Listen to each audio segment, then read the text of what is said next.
All right, what's going on, everybody? Welcome to Rome.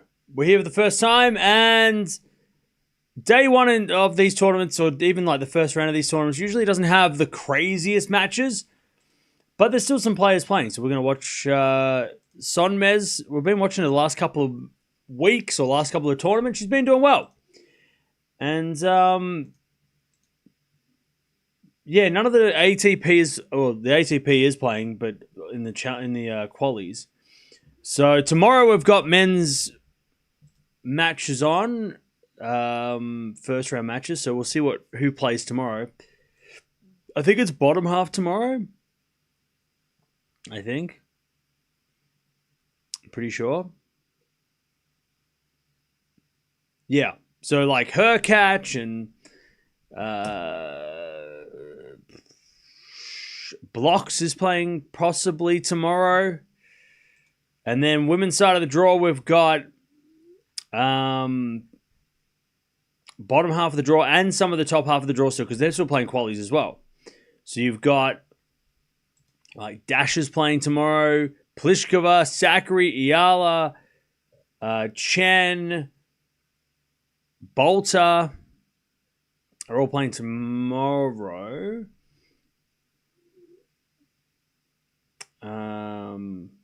But yeah, but already got some results. So Andreescu is going to take on Bencic second round, so that happened. Krejcikova is going to play Sabalenka second round. That's going to be on Friday. So that's going to be fun. Or is that going to be Saturday? I can't remember. I think it might be Friday. And then also Zhang beat Bonder in 3, and she's going to take on Buksha. And Rugic is going to take on Andreeva. Winner of this match is going to take on Pegula. So it's all getting real serious. How are we doing, chat? What's going on? What is up? Stan withdrew from qualies? Yeah, I saw that. I don't know what it was for, but I saw that.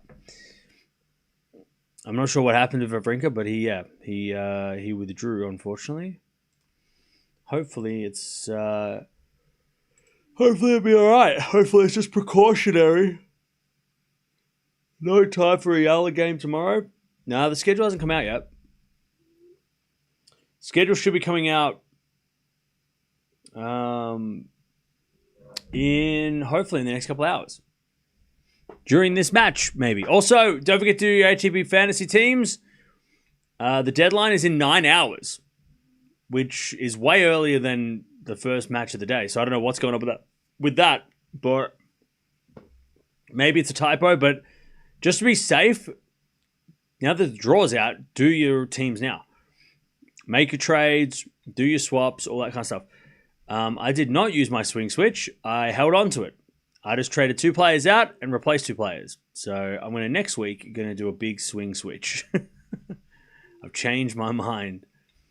Because I just couldn't feel like, I feel like I used my swing switch and then I was just like replacing 2 players anyway. So I'm like, had Musetti had a better draw, I would have picked him. So I only made 2 trades. And I was like, well, why do I need to use a swing switch for 2 trades? I don't. So I'll do it for next week, I think. I only know Sinner and Nadal will be on my team. Yeah. See, I'm keeping Zverev. I can't get rid of him. How can you get rid of Zverev? He scores points. He gets to the semis every time. And it's either get rid of him and bring in like Djokovic or bring in Kaboli, I guess, maybe, or Lehechka, but I don't know. I'm just like, you know what? He hasn't burnt me yet, so I'm gonna keep Zverev this week, and if he burns me, I will rage swap. Could Zverev could lose to Paul, to be honest. Zverev could lose to anyone, but also he could beat everybody because he has been. Like, I just can't. There's no, like, he hasn't given me a reason to get rid of him. So I'm like, you know what? I'm not going to get rid of him. Like, I almost got rid of him last week. Can you imagine how annoyed I would have been? So, yeah. If he loses to Hadar in the quarters or whatever, then that's fine, I guess. But, yeah. So I'm just going to keep Zverev until he makes me get rid of him. So far, he hasn't made me get rid of him. This is the week he will, but that's all right. That's all right. I'll figure it out next week. I look mine again after a change. Okay, only 9 hours. Oh god, I need to do that. Yeah, I know. I don't know why it's 9 hours, but maybe there just must have been a typo or something because it's like way early. Players on court. Yeah, happy birthday to Carlos. Happy birthday to Sabalenka, I think, as well. Everybody's birthday. That Madrid final was Zverev versus Sinner was lousy final. Yeah, it was pretty mid. I've made one player switch. Hey, fair enough.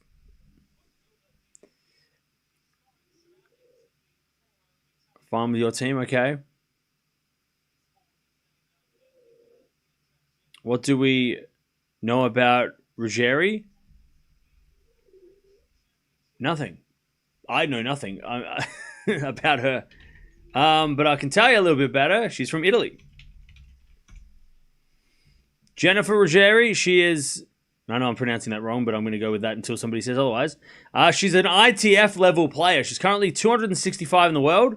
Wild card. But, yeah, been playing ITF events. So if you don't know the structure of things... So we're in a 1,000 event. You can see there the red, which is right sort of... It's pretty much the second level of tour, tier of tour, I should say, of level, like in the whole of the WTA. But she's been playing the bottom tier ITF events, like 75s and 50s. So she's been playing way down. So this is a massive step up from her usual competition. Like last week, she was playing a W75. Now she did make a final of a W50 not that long ago. And also a semi-final of a W35. But again, they're really small tournaments. A lot of clay tournaments, though. She made a lot of clay court W35 finals last year. Actually, a few in a row. Won a couple of challenges last year on the W35 level, which is probably why she only played clay. She played one hard court match and then went straight back to the clay. She's played one hard court match to end the year, and she's like, yeah, no, I'm not going to do that anymore. But yeah, pretty much played clay the entire year. It was only February last year that, she's only played one hard court match in the last 12 months. She's played clay. Like, she is literally a clay quarter. Like, it doesn't get much more clay court than that. 14 wins, 8 losses on the season. All clay court matches from February onwards. Her biggest, before today, her biggest, highest ranked opponent was actually Cornet a couple of years ago. She lost to her in straight sets, but she was 79 in the world. So this is actually her biggest match of her career. Not just because it's in the first round of a 1,000, which she's never played this level of tournament on the main tour. She has played the qualies of these tournaments before, but never the main. So this is the second ever WTA main tour event that she's played, but the first ever main draw appearance. 2 years ago, she played the qualies, lost the volley nets in the first round. So yeah, so this is a huge moment for her. And like I said, been playing ITF events, so this is a huge step up. Had she been playing challenges, different story, but she's only been playing ITF recently, so that is it's a massive step up. And SONMEZ is playing the best tennis of her career. She's at career high rankings, she's at career high levels. So is Ruggeri, to be honest. She is also at a career high ranking at the moment, but yeah, SONMEZ has been playing much better as this season has progressed. So this is the biggest match of her opponent's career, and this is just another first round for SONMEZ at this stage. So SONMEZ should win, but also nothing is what it seems sometimes. Made 2-1 for Cerundolo and 1 for Lemov. Okay. Ranked 11 now in the Tennis Talk League, 2 places behind Cam. Hey, back off. Get away from me. Leave me. Let me win. What's for breakfast? It's 1 in the morning. Nothing. 0. I will go to sleep after this. She's ranked 400 in doubles. Okay.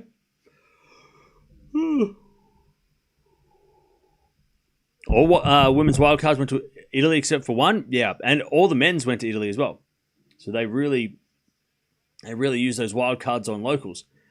Venus didn't get one. She went and dressed up for that gala, and I think Andreescu's the only lady that got one, right? That wasn't an Italian.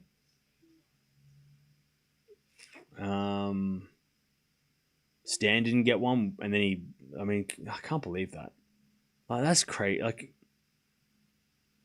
Wimbledon, I hope you're watching, because Stan needs a wild card at Wimbledon. You don't want the Stan fans to come after you, and in fact, just tennis fans in general. Every tournament that Stan wants to play, you should give him a wild card. He's won 3 Grand Slams in the hardest era of tennis ever. He deserves wild cards to every tournament. Don't make this man play qualies.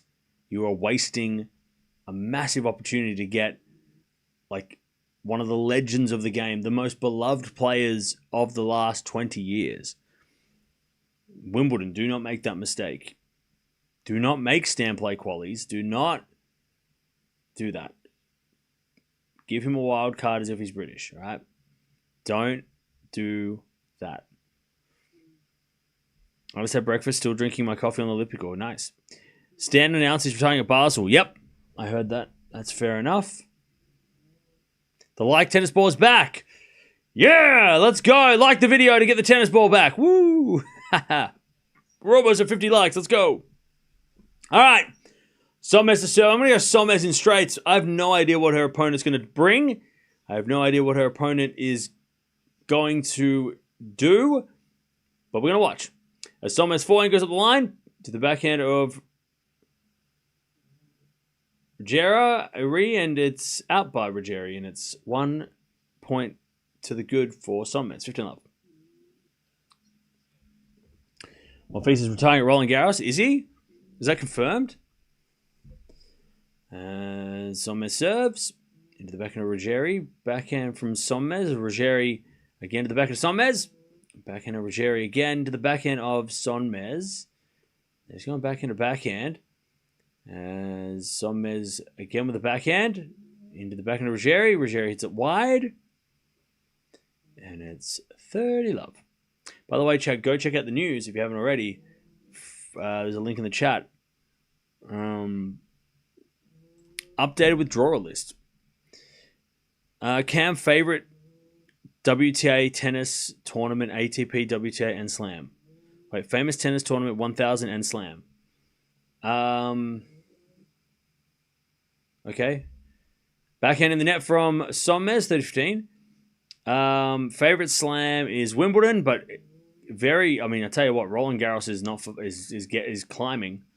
Roland Garros is becoming more and more of a favorite personally. 1000 event. I like Monte Carlo on the men's side.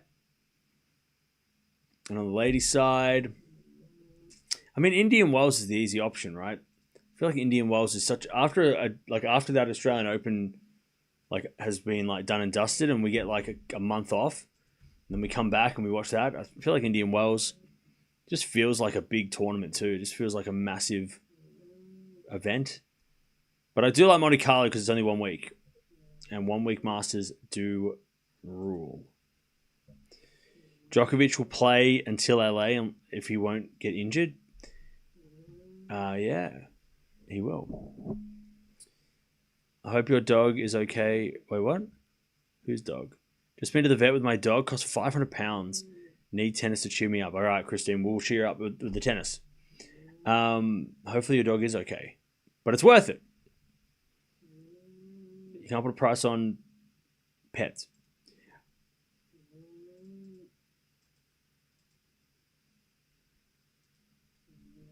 I like Cincinnati, but not the weather. Yeah, fair enough.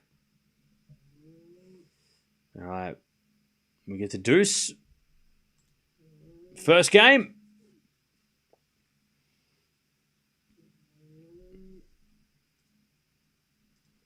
Hopefully we get the schedule soon so then we can discuss what we're doing tomorrow.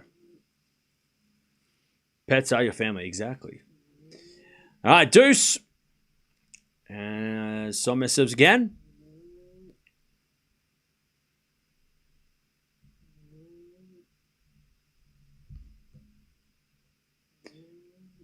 Serving the backhand of Ruggeri. Forehand from SONMEZ. Goes long. And Ruggeri gets a break point. First game. Advantage Ruggeri.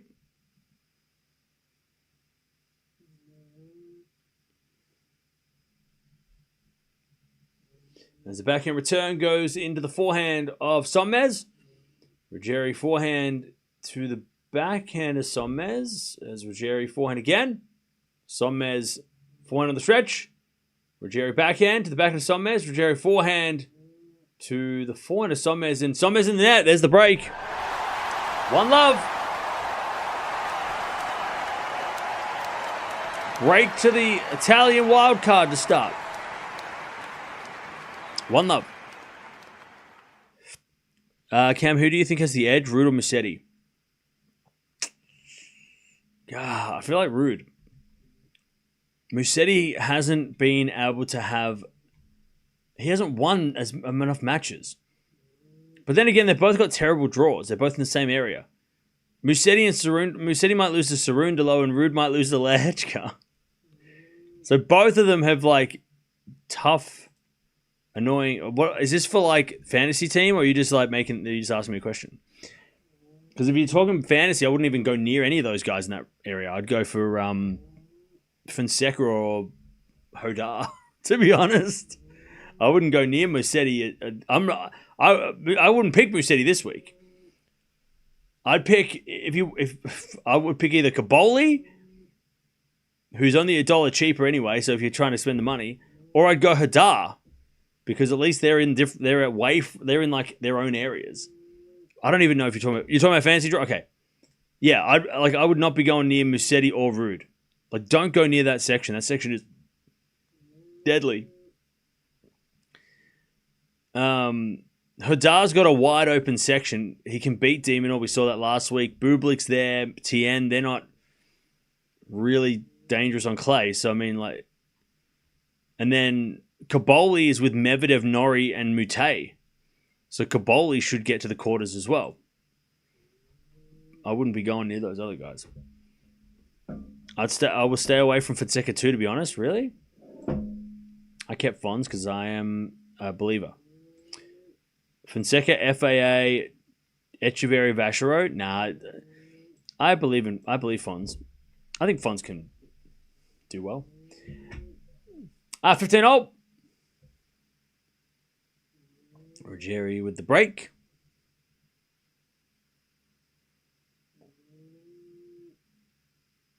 I'm worried about the FAA match though.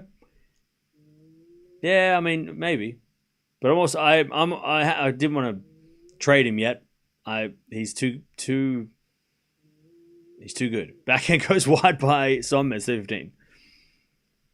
Yeah, against FAA, but I was like, you know what? I'm not going to get rid of him because I don't want to. If I get rid of him, who do I get though? Like, who do I pick if I don't have Fonseca? Do I pick... I don't even know.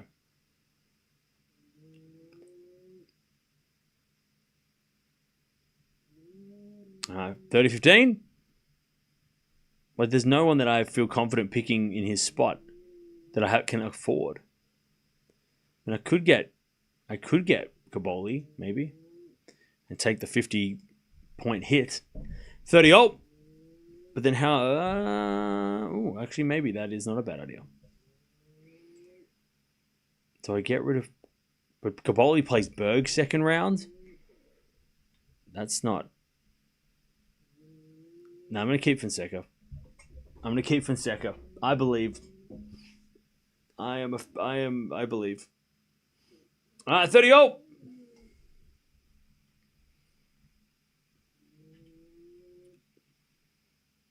As Ruggeri gets the 40-30. Caboli, in my opinion, should make the semis with that draw. Yeah.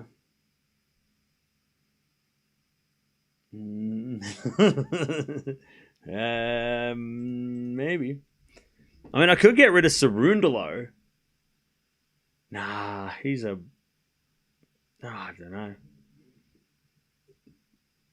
Do I get rid of Cerundolo, take a 50-point hit and gamble on Caboli. Anyways, good drop shot there from SONMEZ.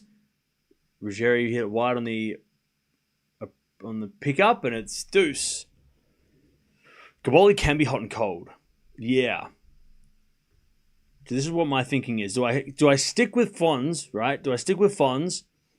He loses to Felix, I'll take that. Because I'm like, okay, look, he could beat Felix, but also I'll take the loss. If I pick Caboli and he loses to Bergs, I will freak out. As a general manager, I will lose my cool. He has an easy draw, but it's almost too easy. Like, it's like, oh, Caboli should make the semis. Yeah, he should, shouldn't he? I don't know. He's never done well in Rome. As far as I could tell from doing some research, we had a drop shot from Ruggeri as a winner. Like, he could lose to Norrie, and it would be like, what? How did that happen? Like, I could almost, like, I'm almost like, you know what? I'll keep Fons, and I'll accept him to lose to FAA. I'll be like, okay, whatever. I'll take that L, and just put it down to a bad draw. But if I go Caboli and he lost, I don't think I could recover from this. I don't think I could handle that. I think I'd get more annoyed because he's double the price, and he might get half the points. I'm like, I can't handle that. Especially he's got to play Bergs. Bergs is tough. If I had all the money, if I had no attachment to Fons, I'd probably make the trade. But I'm just like, I can't. If Caboli doesn't, his draw's too easy. And that scares me. What's Caboli's record in Rome? Is it good? Also, he's number 12. He's like, the pressure is on. He is supposed to win everything now. So he made the quarterfinals, he made the final, and he made the third round. He made the second. He lost to blocks in Monte Carlo, which again, that's not actually a bad loss in hindsight. He's 3 wins, 6 losses in Rome. He lost in Rome last year. He lost to Korda. He lost to Rinderknecht the year before, and then he lost to Brooksby the year before that. So 3 in the main draw. He's 3 wins, and 1, 2, 3.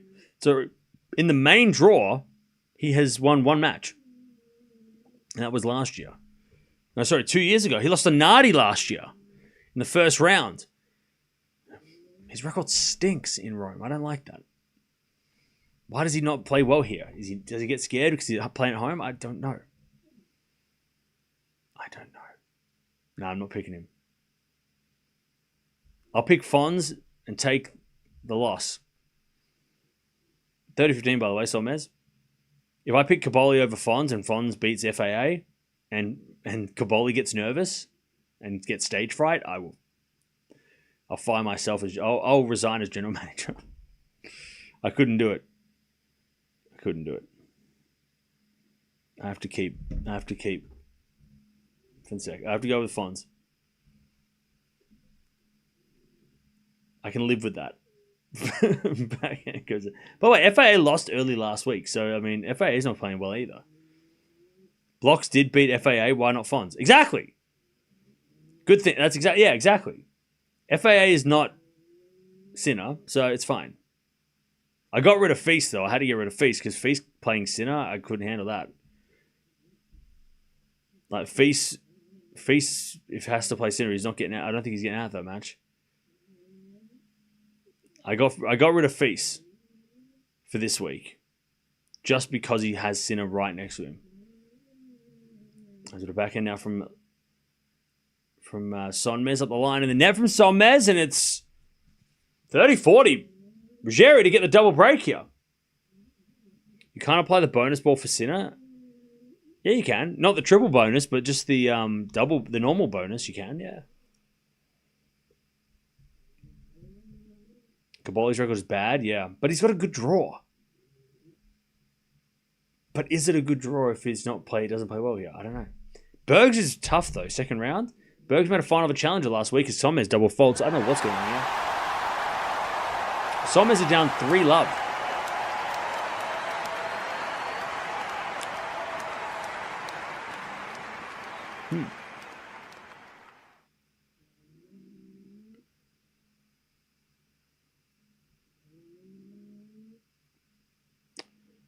All right.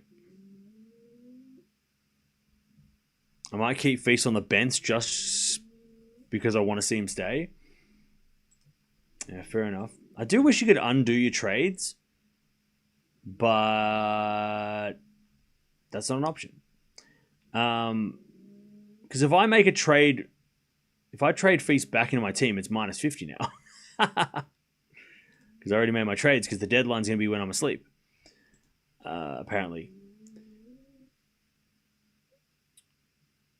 But I'm fine with my team. Next week, I'm just going to, I think this is the last time I'm going to, next week, I'm going to do the swing switch, and I'm just going to completely overhaul the team.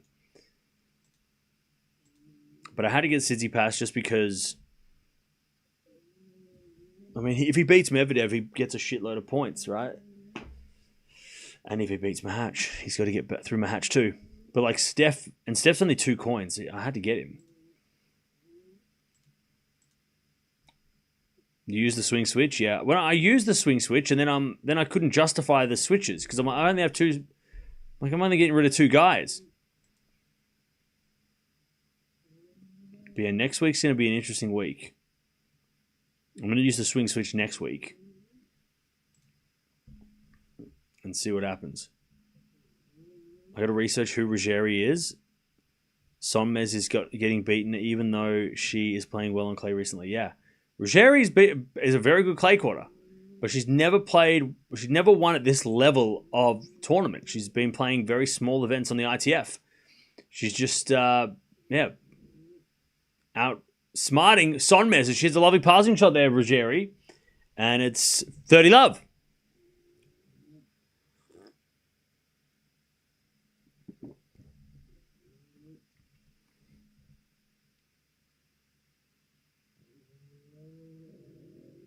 All right, 30 love.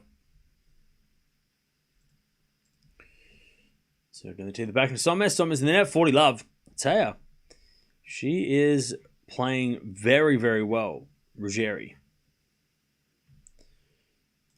By the way, chat room said 100 likes already, so thank you. And apparently, you press the like button, the ball comes back, so yay.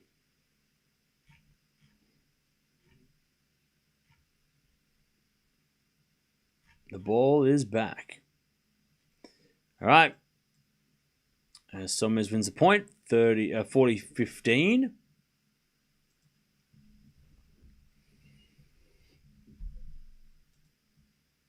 Tsitsipas has a lead against almost everyone in his path if the right draw has come, yeah.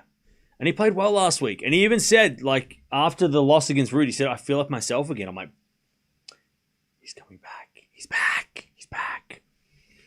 40-15. He's already beaten Medvedev this year on a hard court, so he can beat him on a clay court. Surely, right? He has to. Well, backhand winner from Ruggeri. And Ruggeri has 4-love lead against SONMEZ. Some people are a little more motivated in front of their home crowds. Yeah, and some people get scared in their home crowds. By the way, there's not that much of a crowd there, so yeah, to be honest, there's not that many people there, but yeah, Ruggeri's having a great start here. Full of. There's the backhand return.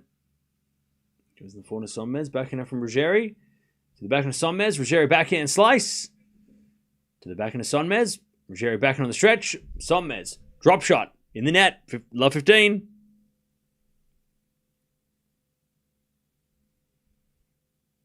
Love 15.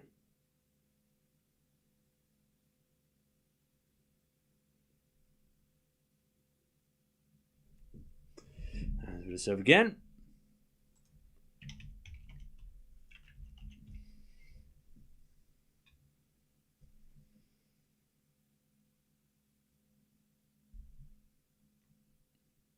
As SONMEZ wins a point.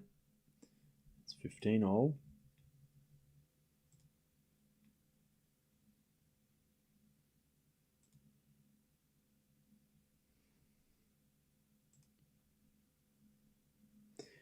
Ruggeri with a good return, 15-30.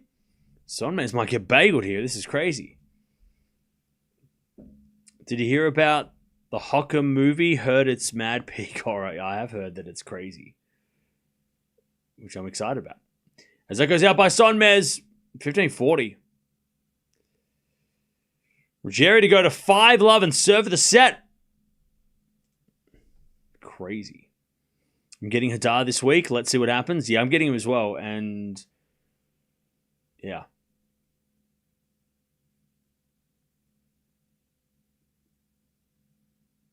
Should have got him in last week instead of Cerundolo, probably. But hey, he's in the team now.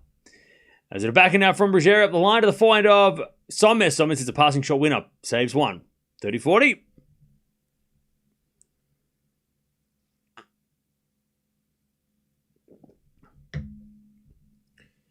Still a chance for the 5-love lead here. SONMEZ serves. Into the back of Ruggeri. Back into SONMEZ. Into the front of Ruggeri. Ruggeri in the net. SONMEZ gets the deuce.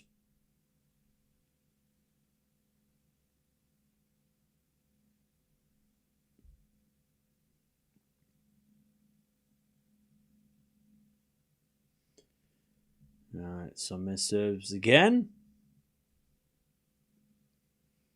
Into the back end of Ruggeri. Ruggeri in the net. SONMEZ advantage.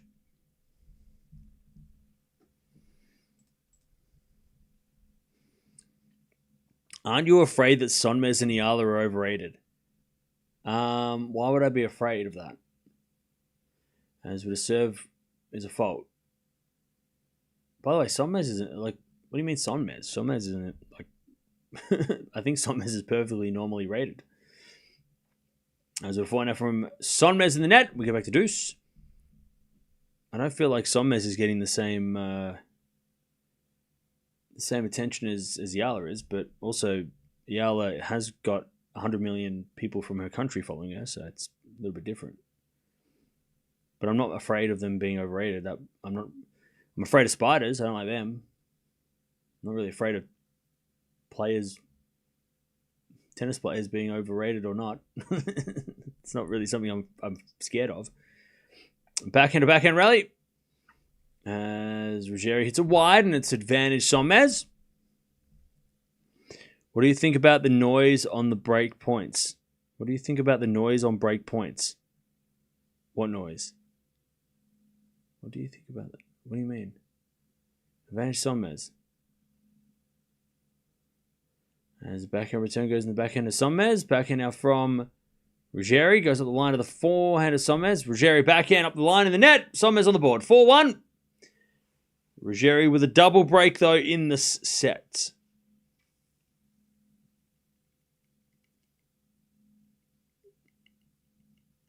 "22 minutes played.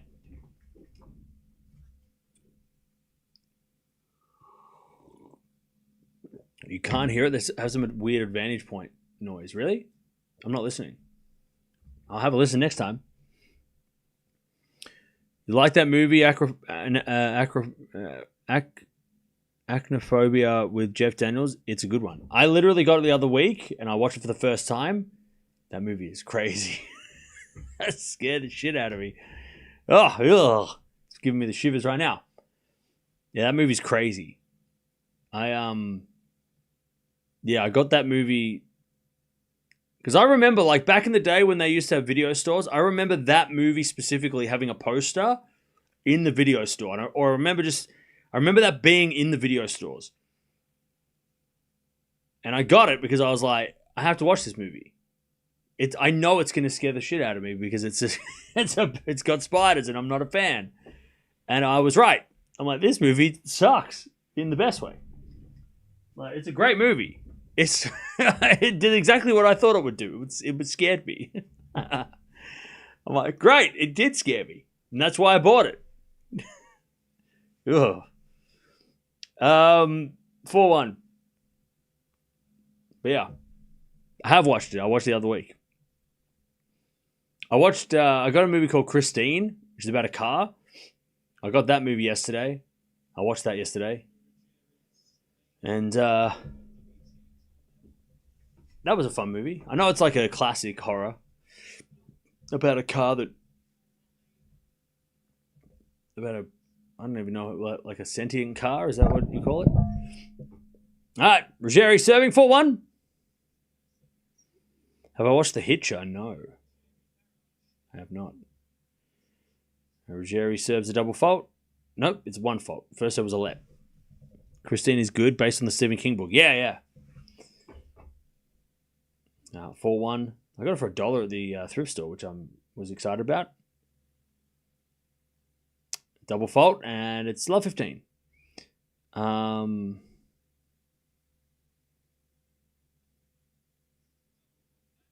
Love 15. Christine is my husband's favorite movie of all time. Oh, nice. Yeah, I know it's a classic. That's why I had to watch it, because I'd never seen it. And I was like, I have to watch this. It's a classic. 15. Oh, I don't like horror movies. Fair enough. I feel like Christine wasn't much of a horror. It was a little bit gory, but that's about it. 4-4 rally. There's a backhand from SONMEZ. Goes the backhand of Ruggeri. Backhand of SONMEZ. Getting the backhand of Ruggeri, but Ruggeri hits it wide. 15-30. Hey, what's it, Bradley? 15-30. Yeah, yesterday at the thrift I found Jackass 1, 2, and 3. All for $1 each. Bloody great. I can watch them all before the new movie comes out. As they're flying cross court from Ruggeri to the front of SONMEZ. SONMEZ in the net, 30-0. So that was a good find. And then I found Christine for $1 as well.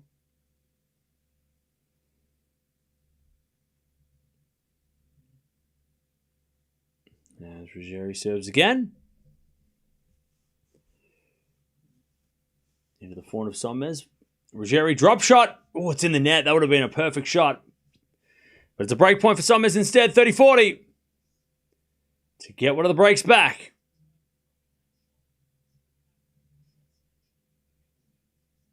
All right, 30-40. Serving to the backhand of SONMEZ. SONMEZ hits it out. And it's deuce. Christine played like a revenge flick a bit too. He uses the car to get back on one of the bullies, wasn't it? Yeah. Or the car gets back at the bullies for him. All right, deuce. Great deal for $1. Oh, yeah. Yeah, some of the thrift stores I go to, like some of them, like it's $5 for a movie or $3, but then there's like the dollar ones, and I'm like, can't find. Especially when you find stuff you want. Like I found Who Framed Roger Rabbit. I've been looking for that for months. I found Lincoln, which I've been looking for a couple of weeks as well. There's just so many movies that I was like, oh man, I was just scoring yesterday. It was awesome. All right, advantage Ruggeri. First serve is a fault. Second serve.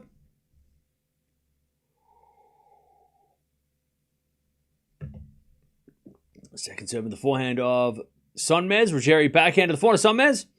As Ruggeri with the backhand cross court. SONMEZ again to the backhand of Ruggeri.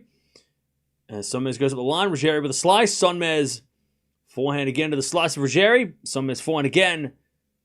Goes long. It's 5-1 to Ruggeri. She's never won a set on the WTA main draw. So this is going to be a huge moment for her. Just to win a set. All right, 5-1. SONMEZ's going to serve to stay in the set.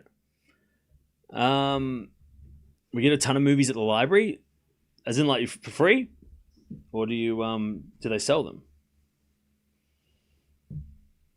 I also loaded up my iPod with a bunch of CDs that I hadn't ripped yet, so that was fun. Did that this afternoon. My iPod is epic. 15 love.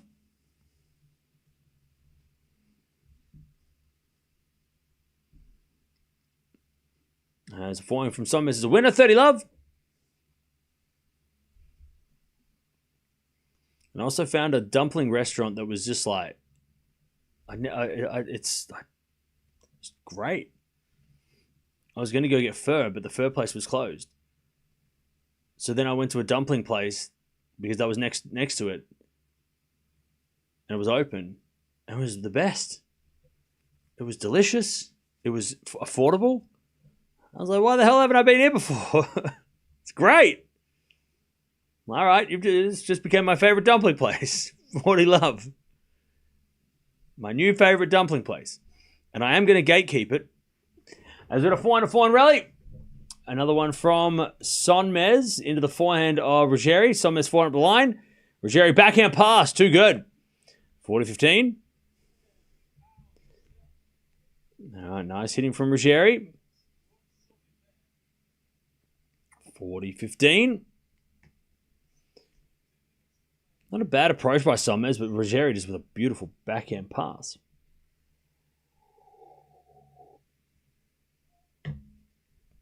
All right, still SONMEZ 40-15.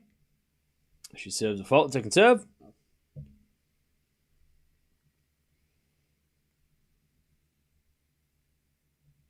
Serve to the back end of Ruggeri. Ruggeri hits a winner, 40-30.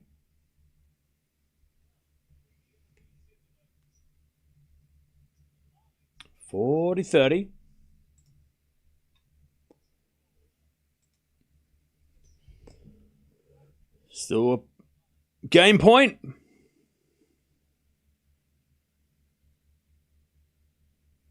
The forehand from Ruggeri into the forehand of SONMEZ on the stretch. Ruggeri slices it back.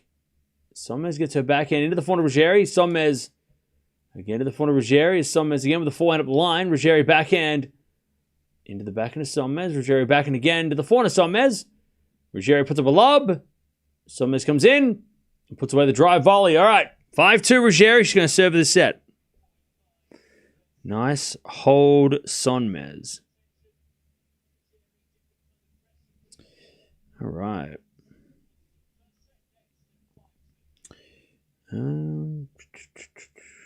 Also, I put my painting up on the wall that I found at the thrift the other day as well. Looks great. It matches all my other stuff. Matches all my other...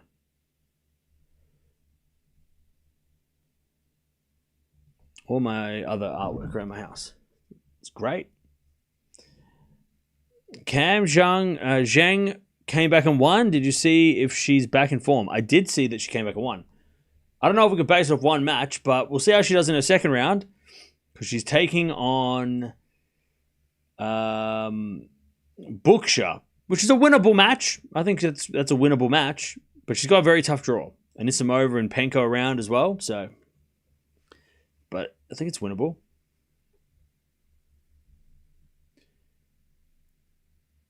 All right.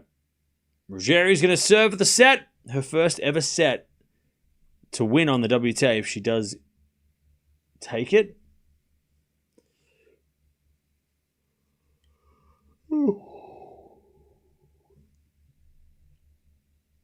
What's tomorrow? Wednesday? Okay. So does anyone else feel like we just watch, like we've already watched this tournament? Or is it just me? Does anyone else feel like it's the 2-week master effect? That's what happens, right?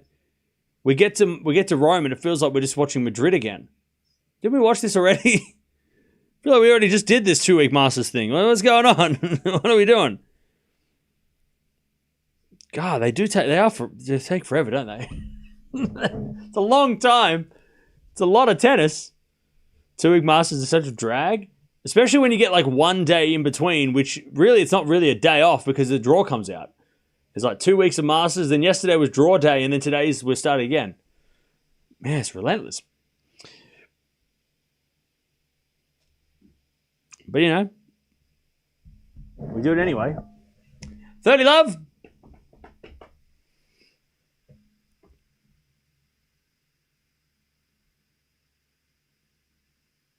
I tell you, chat, after Wimbledon, I don't know where I'm going. I'm going somewhere. Drop shot in the net by Ruggeri. That's 30-15.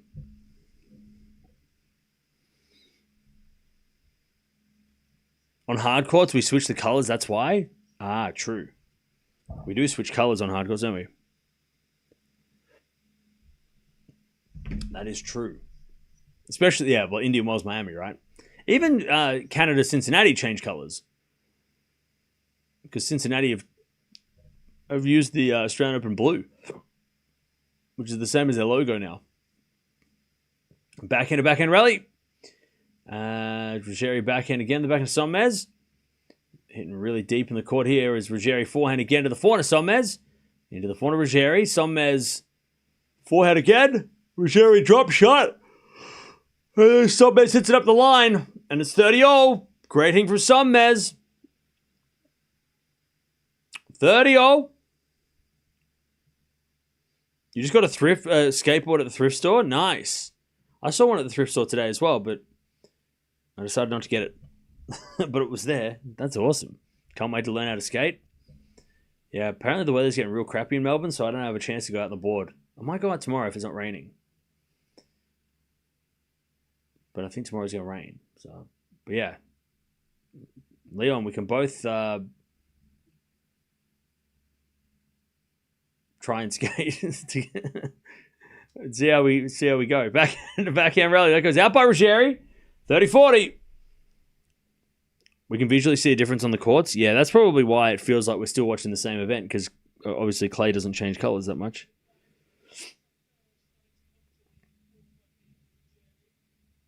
All right, Ruggeri in trouble, at least in this game.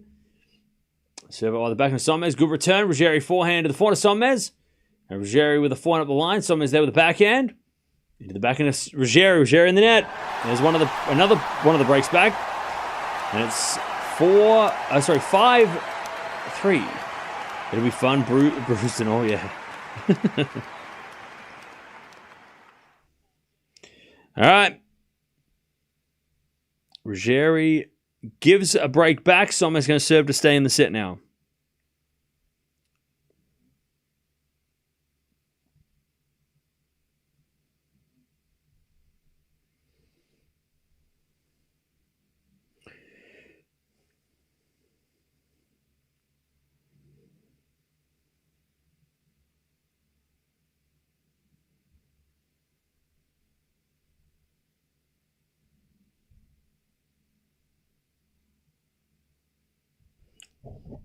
All right, is it a backhand rally? Forehand from Ruggeri's a winner. Beautiful inside out forehand winner. Love 15. Rollerblading's peak as well. It's wild you don't see anyone really rollerblading anymore. Mostly bike riding. Yeah, I'm sure at skate parks they rollerblade. I swear I've seen Instagram reels of people like doing backflips and stuff at skate parks on rollerblades. Is it a forehand inside out the back? And a SONMEZ forehand now from Ruggeri. SONMEZ forehand inside out of the back and Ruggeri. Ruggeri in the net, 15 all. I did skateboard like 10, 15 years ago. Nice. We can visually see, yeah. Comeback starts now, maybe. 15 all.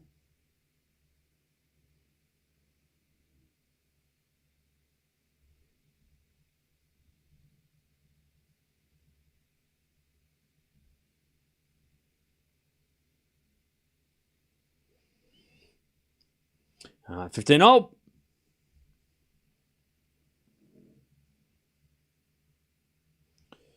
As that goes out by SONMEZ, and it's 15-30. I see people rollerblading. Yeah. Cam, care to review my fantasy team? Yeah, we can do that a little bit. If anybody wants their fantasy team looked at,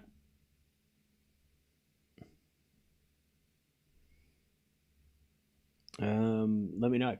Forehand goes in the backhand of Ruggeri. Forehand out from SONMEZ.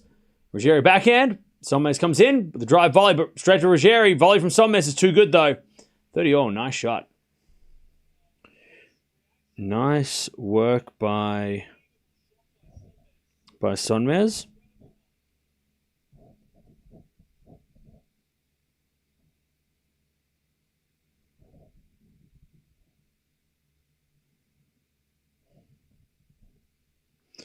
As we serve again.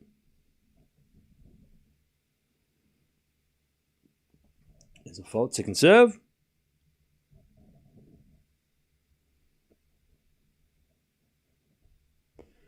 As that goes in the net on the return from Ruggeri, and SONMEZ gets to 40-30.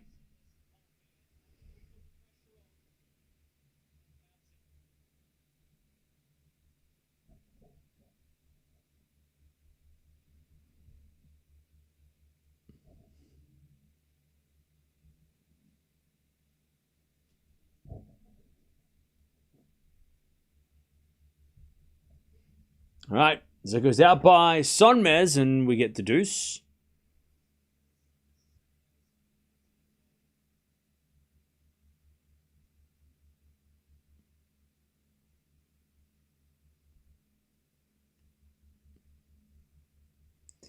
As the backhand return goes into the backhand of SONMEZ. Forehand from Ruggeri. Goes long, and it's advantage SONMEZ.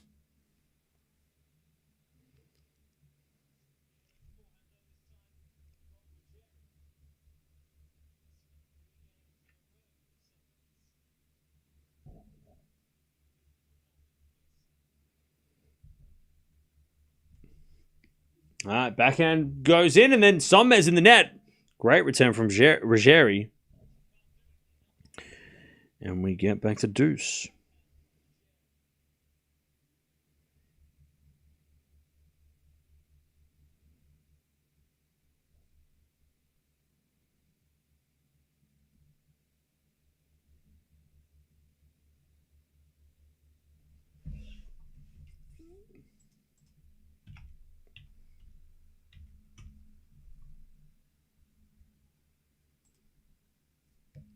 As with a forehand rally.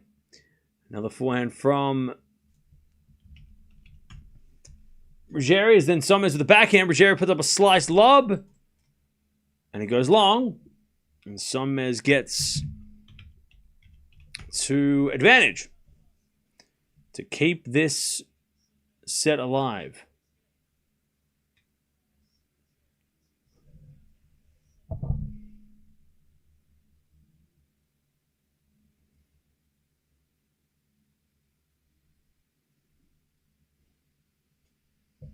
As a forehand return goes in the backhand of SONMEZ, and then Ruggeri with a forehand inside out winner. All right, we get to deuce. Can someone put the fantasy team side on the website? There you go. Yep, thanks, Deb. Just nobody copy Deb's team, all right? Do not copy Deb's team. I repeat, leave her team alone.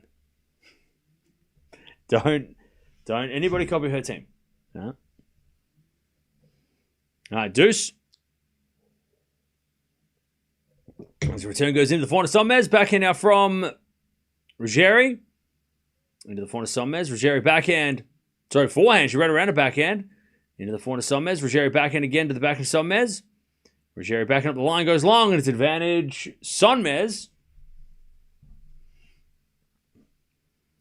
Advantage SONMEZ. To keep things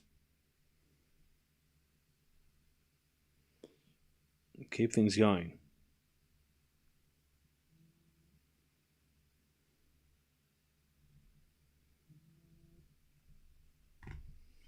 SONMEZ holds. Ruggeri's going to have to serve it out again. Or try and serve it out again. All right.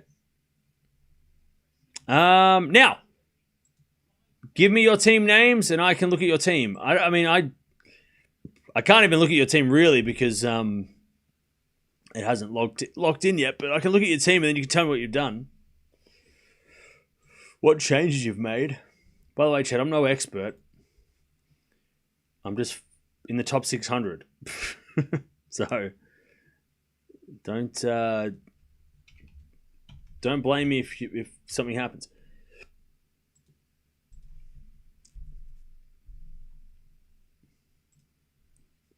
My team name is Amateur Sue, okay?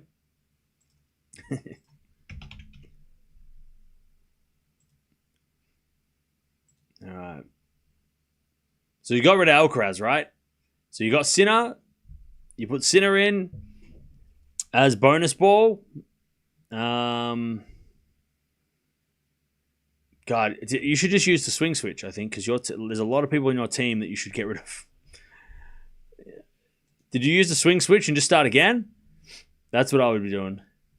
Because you've got Juan Manuel Cerundolo, Carabelli, Van der Zandschulp, Quinn, Sonigo, and Lehechka. I would be keeping Sinner Lehechka, but I think you should just use a swing switch and then get just redo the team. I'm not saying that because your team is not good. I'm just saying that because you've picked a lot of players initially that haven't done well or haven't played. You could get better players, especially with Alcaraz. You can get rid of Alcaraz and you can get better players. Plus, you got actually, you know what? You don't even have to use a swing switch. Use the 4 free switches you've got. Get rid of Alcaraz, get rid of Van der Zandschulp, get rid of Carabelli, and get rid of Cerundolo. I don't know how many coins you'll get by that, but just get rid of those 4. Keep Quinn and Sonigo. Those guys are actually not bad. Because they're in the main draw. I think, Quinn's in qualies. Sonigo's in the main draw, so I'd be keeping those guys on the bench. Don't need to change those guys. Just change the other 4 guys. Put Sinner as the bonus ball, and then make some picks. You can probably pick Rude. You could probably pick Hadar.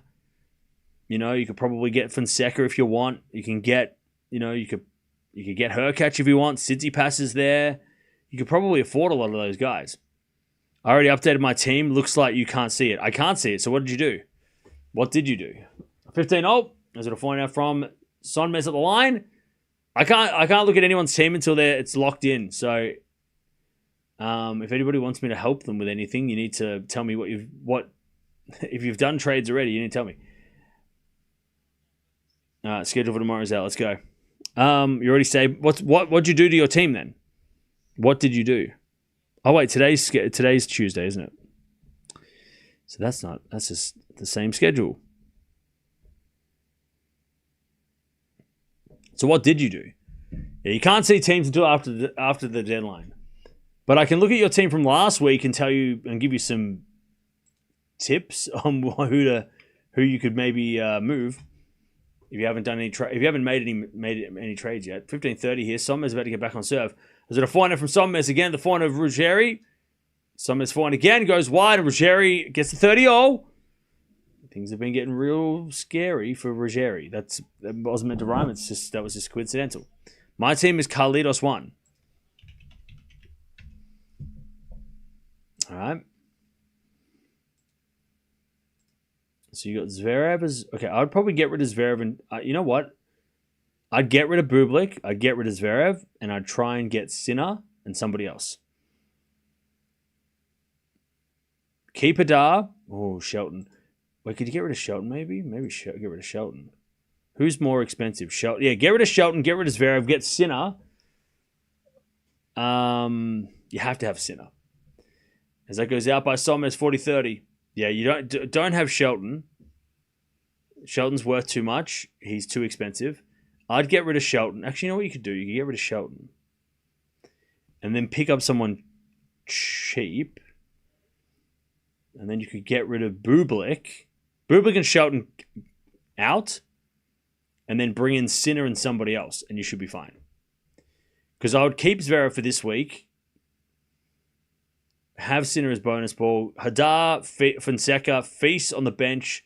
You could leave him there if you want. Blocks on the bench. And Bergs. Bergs is not bad. I mean, you could put... Yeah. I have saved it. I have Sinner as double Zverev, Hadar, Feast, Bergs, Fonseca. Cool. There you go. Easy. So, okay. So, does anyone want any help that hasn't saved their team yet? Or are you just... Does anybody have any... Does anybody... Because I can't help you if you've already made the trade. Everything I say, you're going to be like, wait, I can't do that now. Yeah, okay. So, has anyone not saved their team and wants me to... wants any advice? Does anybody have any questions that haven't done the trades yet? All right. SONMEZ trying to get back on serve here. Let's lock in for a second. As we're back in again from SONMEZ. It's a set point for Ruggeri, though. As SONMEZ back in again, Ruggeri just keeps pushing her back. Forehand again, the back end of SONMEZ. Ruggeri forehand again. Into the forehand of SONMEZ, up the line of the back end of Ruggeri. SONMEZ backhand. Again to the back end of Ruggeri. SONMEZ up the line. Ruggeri puts up a lob.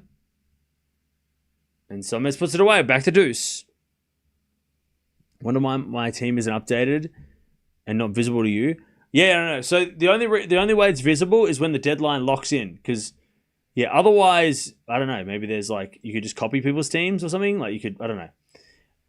But yeah, the deadline doesn't, when the deadline hits, that's when everyone can view everyone's team because you can't make trades. It's probably so people don't copy, like maybe, I don't know.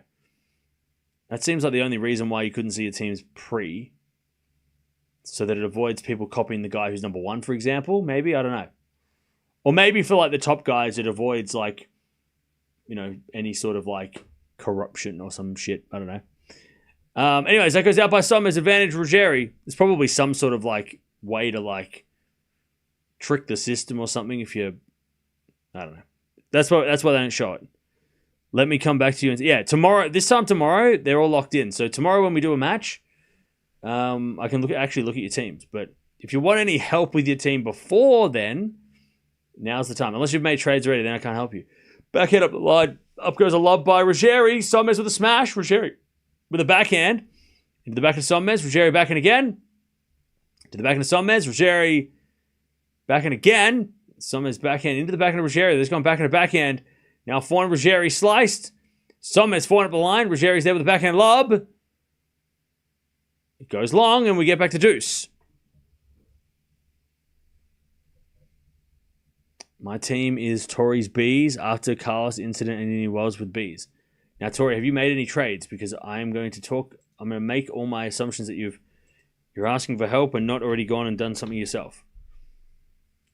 Tori, you're up at, you need to give us advice. You're at 284? The hell? You need to tell us how you got to tell us how to play the game. You're the expert. 284? Damn. You're half my ranking.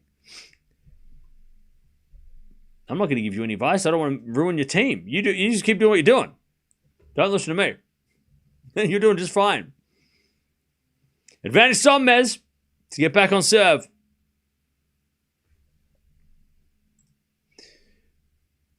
Yeah, Tori, you're on fire. Can you advise? I have Sinner, Feast, Fonseca, Rude, Zverev, Hadar, Pirikar, and Munar. Okay. I would try and sneak Tsitsipas in there somehow. Instead of Pirikar, maybe. If that's a possibility. I think Tsitsipas is worth having, and Pirikar hasn't got any form on clay. Drop shot is not good enough from Ruggeri, and then SONMEZ puts some... Oh, no, she missed the volley. Oh, no. She just missed it wide. Deuce. Oh, man. SONMEZ should have won that point and gotten back on serve. She just smacked herself in the head. Oof. Brutal. Smacked herself in the head twice with a racket. Yeah, that was a tough miss. It was a tough volley, to be fair. She was right on top of the net. Had to react. But... yeah, she should be at 5-5 here. If she loses this set, it would be pretty frustrating. There's a 4-4 rally. Drop shot from Ruggeri's too good. Okay, thanks, Dutchy. Just tell me your team, Dutchy, because I don't really want to look at my phone. Not true in the streams. No one wants this game. I know, right? Ruggeri, 4th set point. My lineup this week is Sinner bonus for Hadar. Okay. As it a backhand goes long by SONMEZ. And it's 6-4 Ruggeri. That is so frustrating for SONMEZ, who should have been 5-5. But missed that volley. Now I can look. I'll have a look now, actually. Brutal. Brutal way to lose the set there for SONMEZ. But Dutchy, you already made trades, so I don't know how I'm going to help you. Yeah, that looks good. I put Hadar on the team instead. I put Hadar on the field instead of like blocks or Atman. But you still got Demon, man. Why do you still have Demon? You still got Demon or? Why do you still have Demon? Don't get rid of Demon. There's so many other players to have.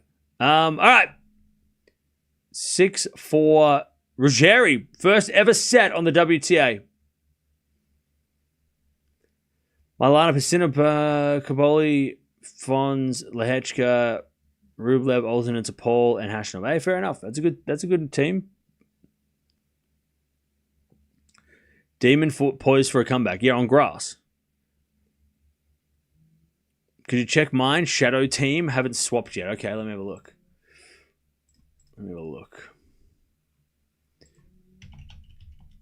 Let me have a look. The shadow team.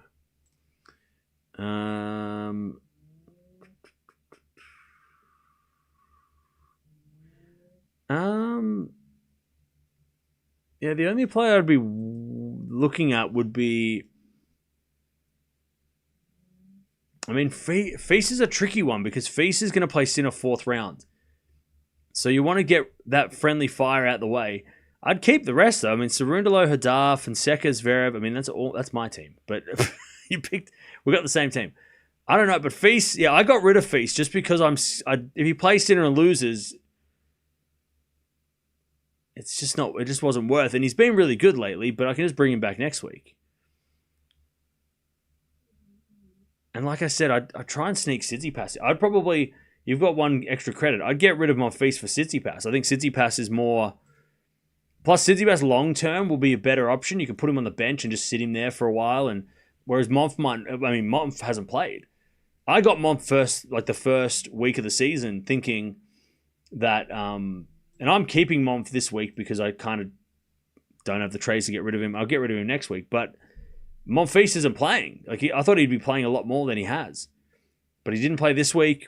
He's playing the French. That might be it. After that, he might not be playing again, right? So I'd be trying to I'd get rid of Monf and get Tsitsipas.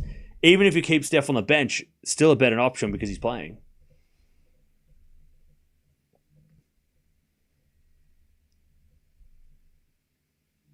Would you change Purikar for Tsitsipas as an alternate if it cost 50 coins? Nah. If you already made your trades, I wouldn't do it now. There's probably no point in doing it now. Because Steph's probably worst case for you is going to go up to 3 coins for next week. But if you already made... I mean, look, if you're going to put Steph on the bench, then, you know... If you got Purikar on the bench, right, it's probably not really... Unless you're using your alternates, but... Hey, what's up, Tony? How you doing? I won't add Steph, okay.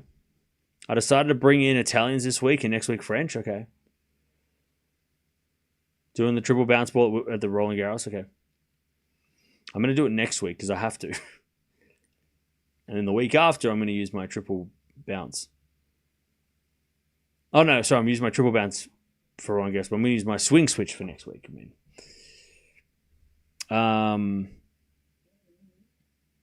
No, the one player gets 3 triple points. One player.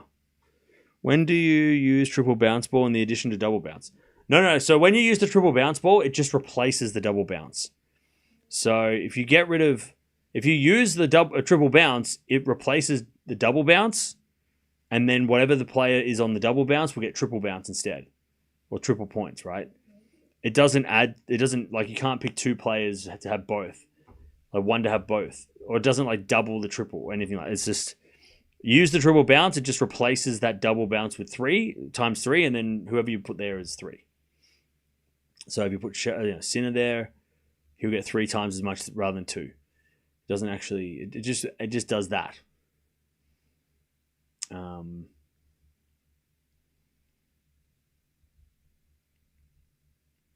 right, 15 love. SONMEZ trying to come back here. She should have broken back at the end there, but she just missed that backhand volley. And then Ruggeri ends up holding. We'll forward it from SONMEZ. That's in the net, 15-0. Keep an eye out for Landa Lucy, another Spaniard. Yeah, we've talked about him a little bit the last couple of months.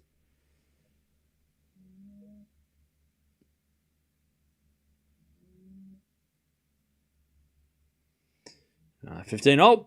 A return goes into the slice of SONMEZ, but SONMEZ in the net. It's 15:30.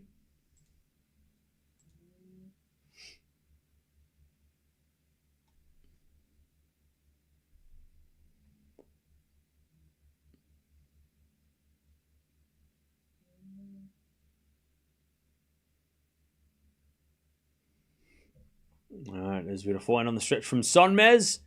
Ruggeri up the line. SONMEZ there with a backhand. Ruggeri forehand again to the backhand of SONMEZ. Ruggeri forehand again. Into the backhand of SONMEZ. Ruggeri forehand inside in goes wide. It's 30-0.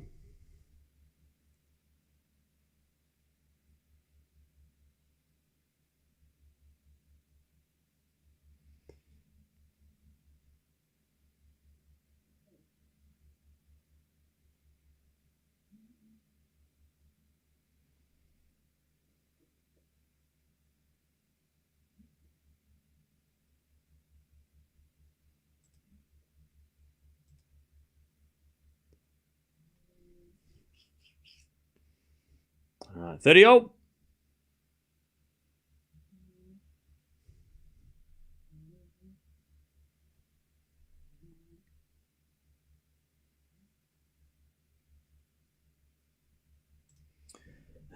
So a backhand from SONMEZ into the forehand of Ruggeri. Ruggeri sprays it 40-30. Takes from people about Zverev are so misinformed. Why? Who's talking about Zverev?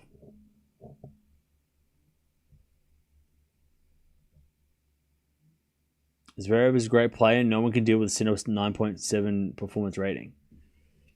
Yeah, I mean, I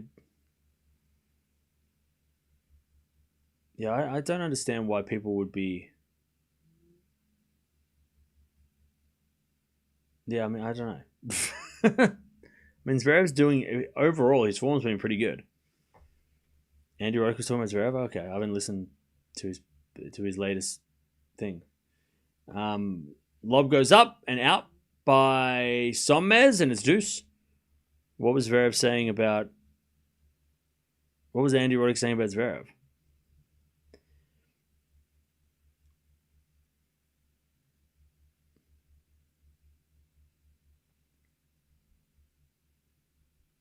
Zverev lost 1 and 2 in less than an hour. Yeah, to the best player on the planet. So it's like,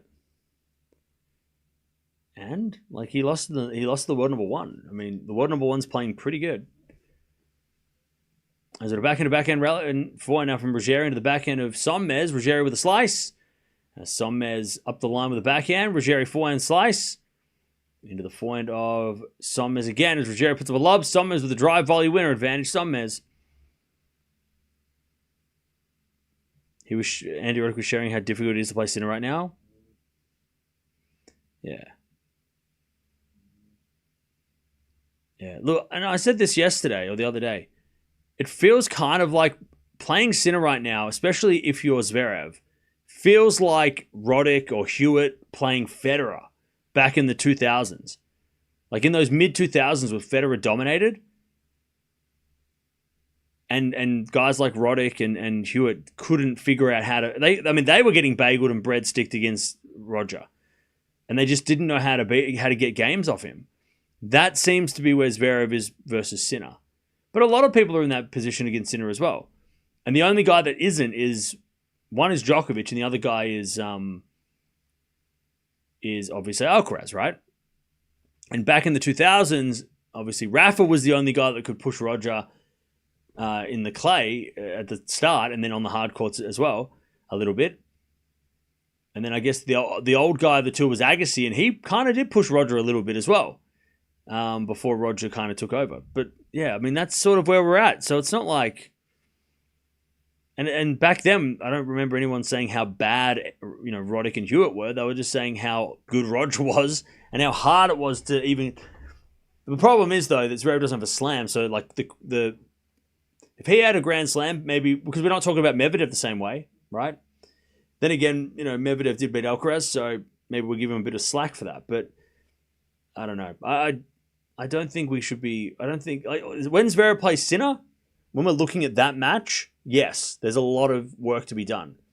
But when you look at it from how is his season going? Zverev's having a very good season. right? But on a micro level, when you're like hyper fixate on that one matchup, yes, it's bad. It's not good for Zverev. But overall, Zverev's been playing very well. So like to hyper focus on the Sinner match and say that Zverev's is bad, that is very, very short-sighted, right?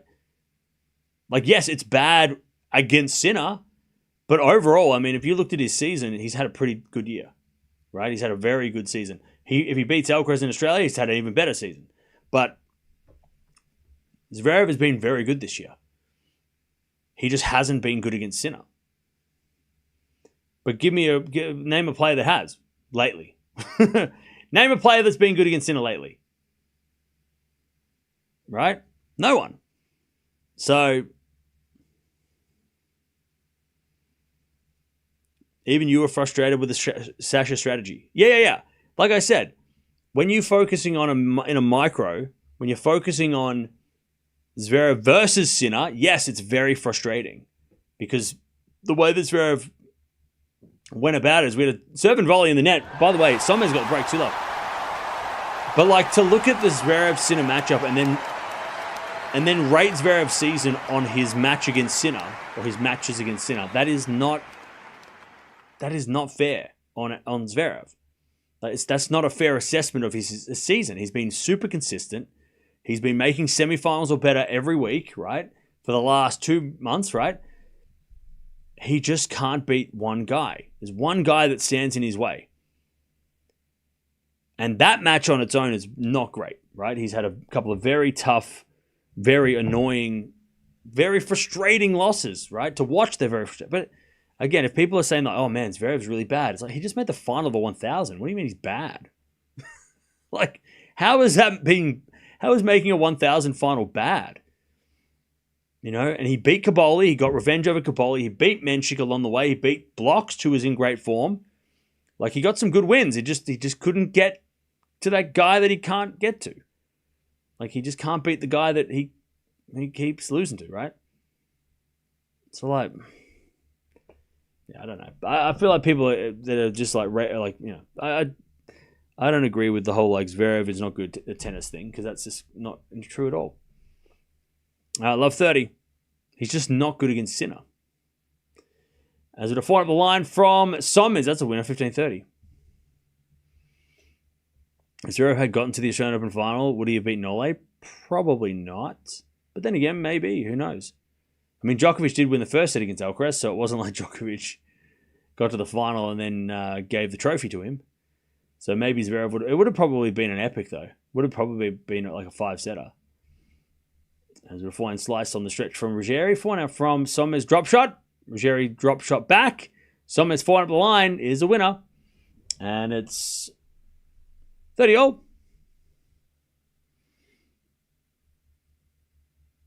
30-all. What's the schedule out for tomorrow already? Where's the schedule at? The schedule out tomorrow already.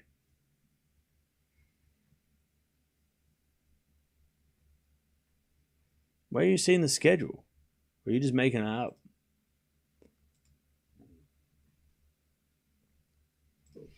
All right, 30-all. SONMEZ trying to consolidate the break. Back in a backhand rally. As with a slice from Ruggeri. Into the backhand of SONMEZ. Ruggeri forehand. Into the backhand of SONMEZ. SONMEZ hits it wide and Ruggeri gets a break-back point. All right, 30-40.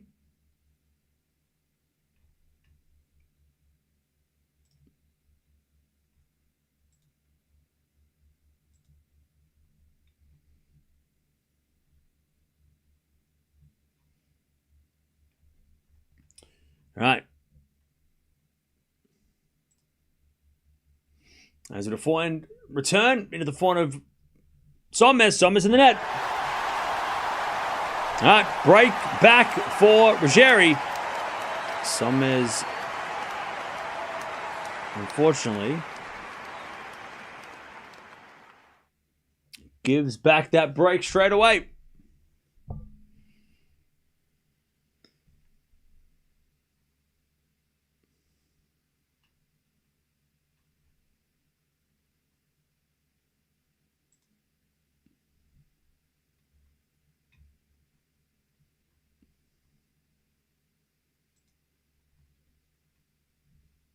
All right.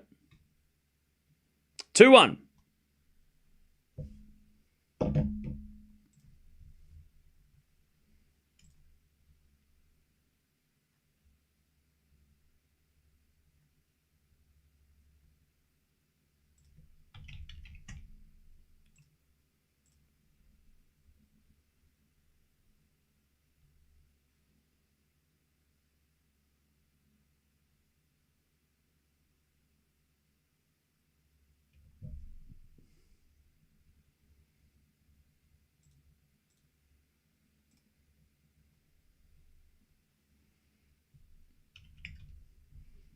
All right.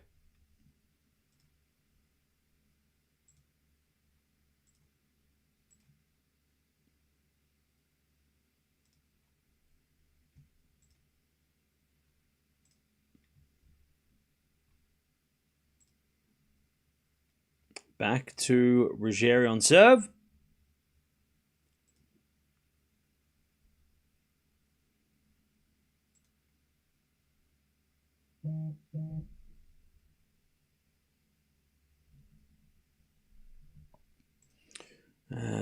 SONMEZ with the first point, love 15.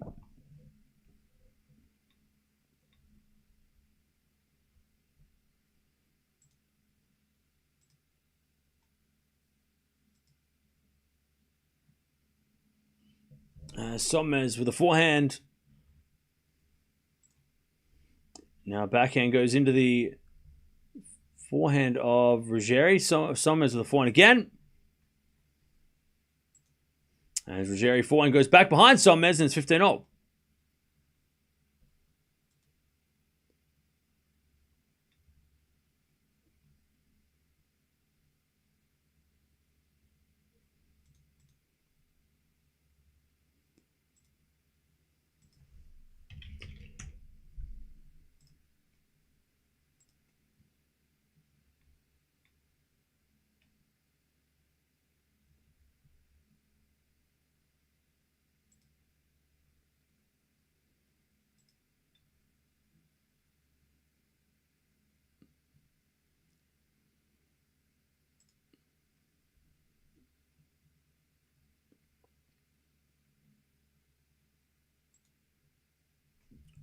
All right.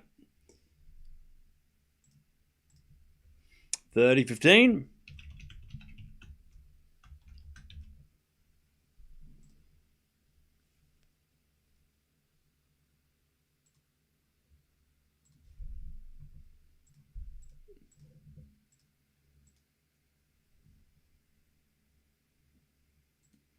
As with a forehand rally. Now back in inside out from Ruggeri. SONMEZ gets it back. As Ruggeri hits another forehand. That's a drop shot. SONMEZ gets there with a forehand up the line, but I think she hit it long. 40-15.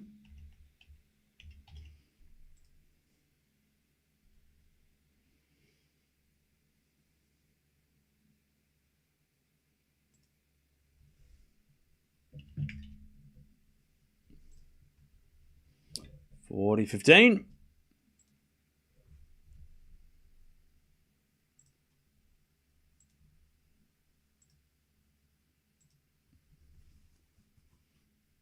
As with a backhand now to the slice of Ruggeri. Up goes the lob. SONMEZ backing up the line. Ruggeri forehand pass. SONMEZ with a drop volley, but Ruggeri gets there with a forehand up the line, and it's 2-0.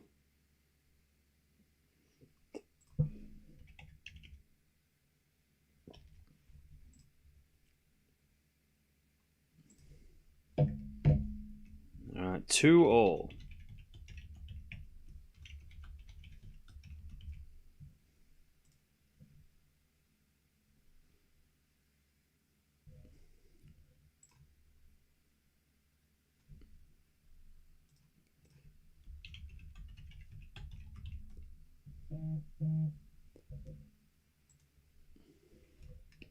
All right, 2-2.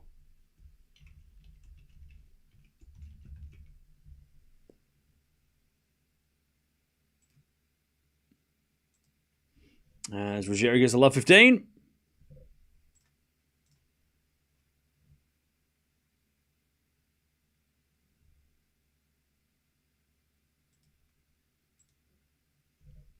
SONMEZ comes in with a backhand. Ruggeri backhand into the forehand of SONMEZ up the line. That's a great shot. Ruggeri gets it back with a backhand. SONMEZ forehand. Oh, she hits it wide. Love 30. SONMEZ, she was playing a good rally there too.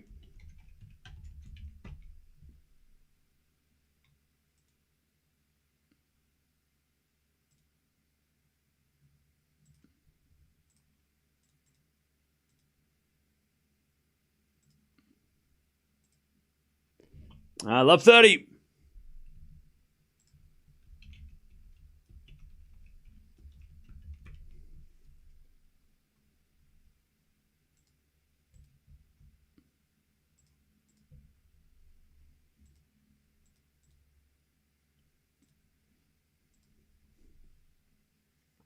Love 30 is going to serve.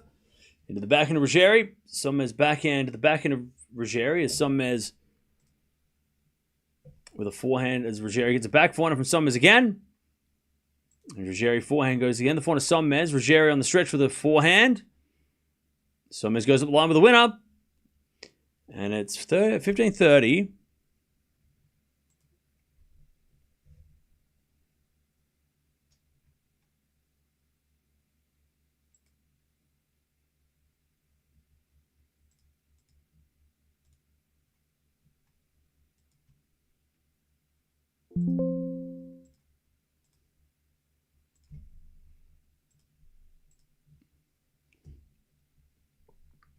Uh, 15-30.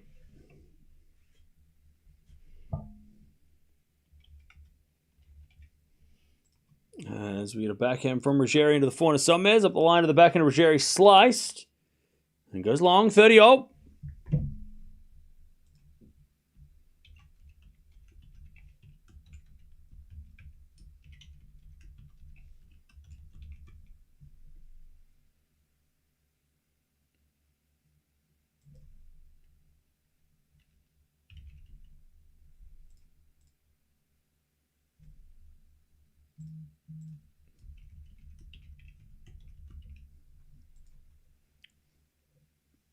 30-0. As that goes out by Ruggeri, and it's 40-30.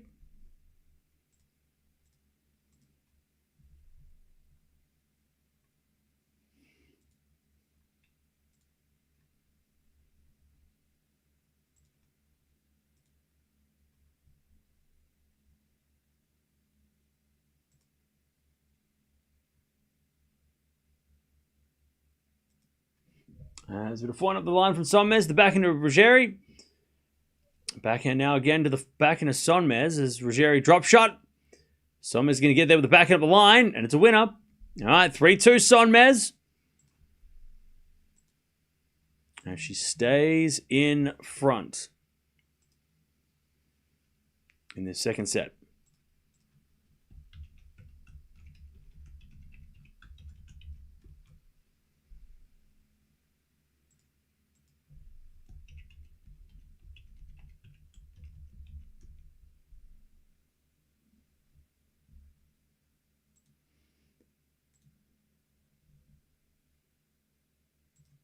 All right.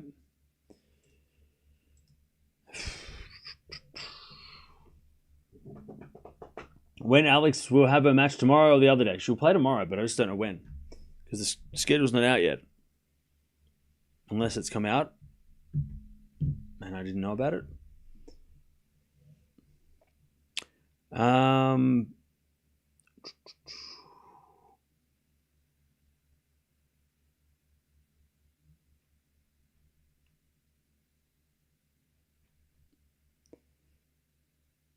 Do you think SONMEZ will win the second? Yes, I think she'll come back and win the second. Didn't see this. Yeah, I don't think the schedule's out.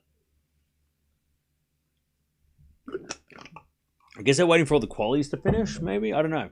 Actually, no, men's qualies are tomorrow too. I think. Maybe.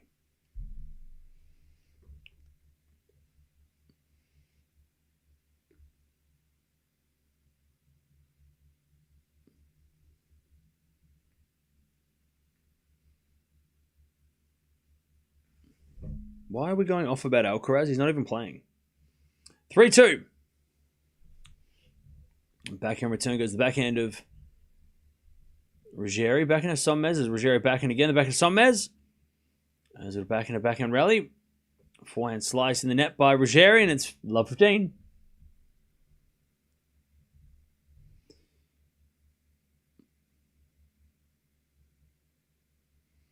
Many ongoing matches simultaneously. How do you pick the one that you feature on the channel? Well, when there's a lot of matches, I pick the one that I want to watch. Or the one that I think most people want to watch. Today, there's a couple of matches we could have watched, but I wanted to see SONMEZ because we've been watching SONMEZ, tracking her the last couple of weeks. I was thinking of maybe watching Andreescu versus Kenin, but by the time I got home, that match had already started, so I wasn't ready to watch that. And then I was going to think of watching Krejcikova as well, but again, I wasn't around, so I decided, we didn't watch it because I wasn't here.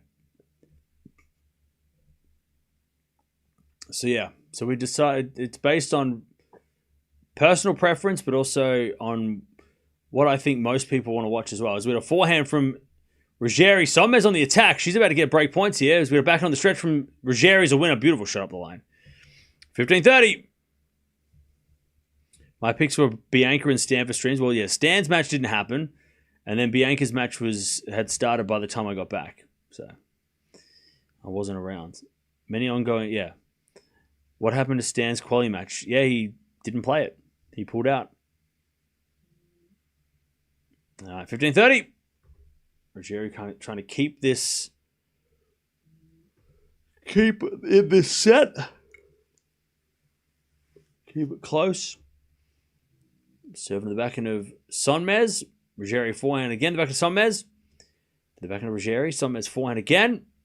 Is good. Ruggeri gets back with the slice. SONMEZ forehand in the net. 30-all. What happened in those matches? Andreescu won in straight sets against Kenin, and so did Krejcikova. She won straight sets, and Stan's match didn't happen. So yeah, that's what happened. Nothing happened with his match.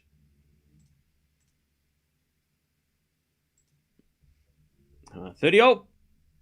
As a forehand rally, SONMEZ goes in the backhand of Ruggeri. Ruggeri hits it out. It's 30-40. SONMEZ to get the break. But yeah, also I try and pick matches that I think are going to be close as well. Like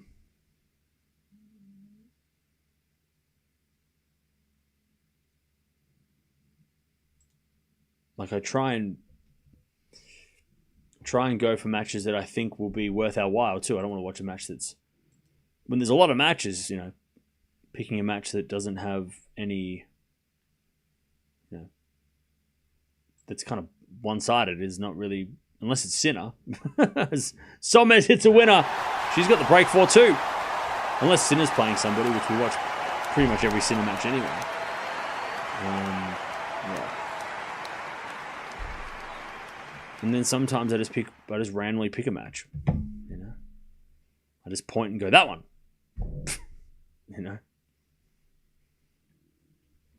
All right. 4-2 SONMEZ.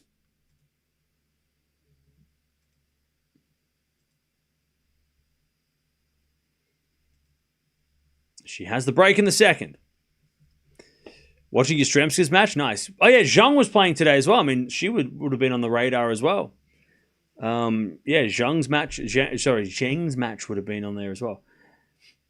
4-2. Has been a double fault from SONMEZ. 15 love. I feel like we did make the right choice in the best match. I mean, this is the favourites down a set, fighting back to try and get back, and we're looking at a third set. So, I mean, I think we've made the right choice. Zheng's match would have been a good one too, because that was 3 sets as well.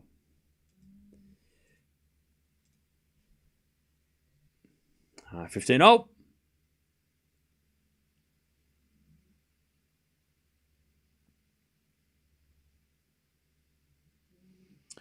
SONMEZ serves in the backhand of Ruggeri.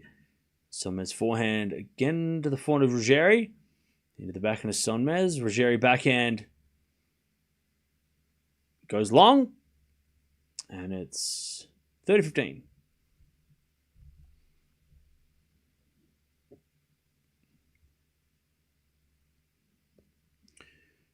Kalinina wins and qualifies. She's had an excellent comeback from injury. Nice. Or you know what? It actually might be another thing that they're waiting for the women's qualies to finish. That's why the schedule might not have come out. Because when the women's qualies finish, then they can, Because there's still one more qualifying match going on, I think. So when that one's over, that might be the difference between... That might be when the schedule comes out. Because they're probably going to have matches tomorrow where it's players that have qualified today that play tomorrow. That's probably what's going on. Because they haven't placed the qualifiers yet. There's a lot of players that don't have opponents. So that might be what we're waiting for. 40-15. As a backhand from SONMEZ into the forehand of RUGGERI. SONMEZ backhand again. Into the forehand of RUGGERI. And RUGGERI hits it long. 5-2 SONMEZ in the second. For people upset about Sinner's dominance, there's a lot of movement on the WTA right now. Yeah, exactly. Exactly. So yeah, watch WTA. That's the key. If you're annoyed by Sinner, watch WTA. By the way, chat, if you've watched tennis for like the last, if you've watched tennis for a while, especially if you watch tennis in the mid-2000s, this is exactly the same thing that happened with Federer. When Federer started to dominate, 2004, he has that phenomenal season. Everyone's like, wow, this guy's great. 2005, he keeps doing it. 2006, he keeps doing it. And by the time we got to 2007, everyone's like, God, this guy keeps winning. This is so annoying. Where the hell's the competition? Besides Rafa on clay, this guy doesn't have anyone to, like, where the hell is everyone? And then Murray, Djokovic come along, Del Potro, right? But it was the same conversation that, the same thing that's happening with Sinner right now. With no Alcaraz around, it's amplified it, right? If Alcaraz was around, we wouldn't be bothered by no one being able to beat Sinner because we'd have Alcaraz around to go, oh, well, at least he's got a challenge. But while he's not there, it's like so obvious how big of the gap it is. But this is exactly what happened in 2006, 2007, 2005, 2004. Like, when Federer, distanced himself from everybody else, it's exactly what happened. It's exactly the same thing. And everybody had to catch up, and it wasn't going to take them a day. It was going to take them time, right? And it might not even be those guys. It might be a new generation that are watching Sinner right now that are playing in, that are younger, right? The Fonseca and Menchik generation, right? Those guys who are like, whoa, those guys are really good. We need to step it up at 18 years old so we can get to, we can reach those guys' level in 2 years, right? But yeah, if you don't like it, watch the WTA. Because WTA it's very, very competitive. Drop shot from SONMEZ. It's too good. Love 30. Chance for her to get the second set here. Love 30. Federer was great to watch also, yeah. But the thing with the dominance is it gets predictable, and predictable is boring, right?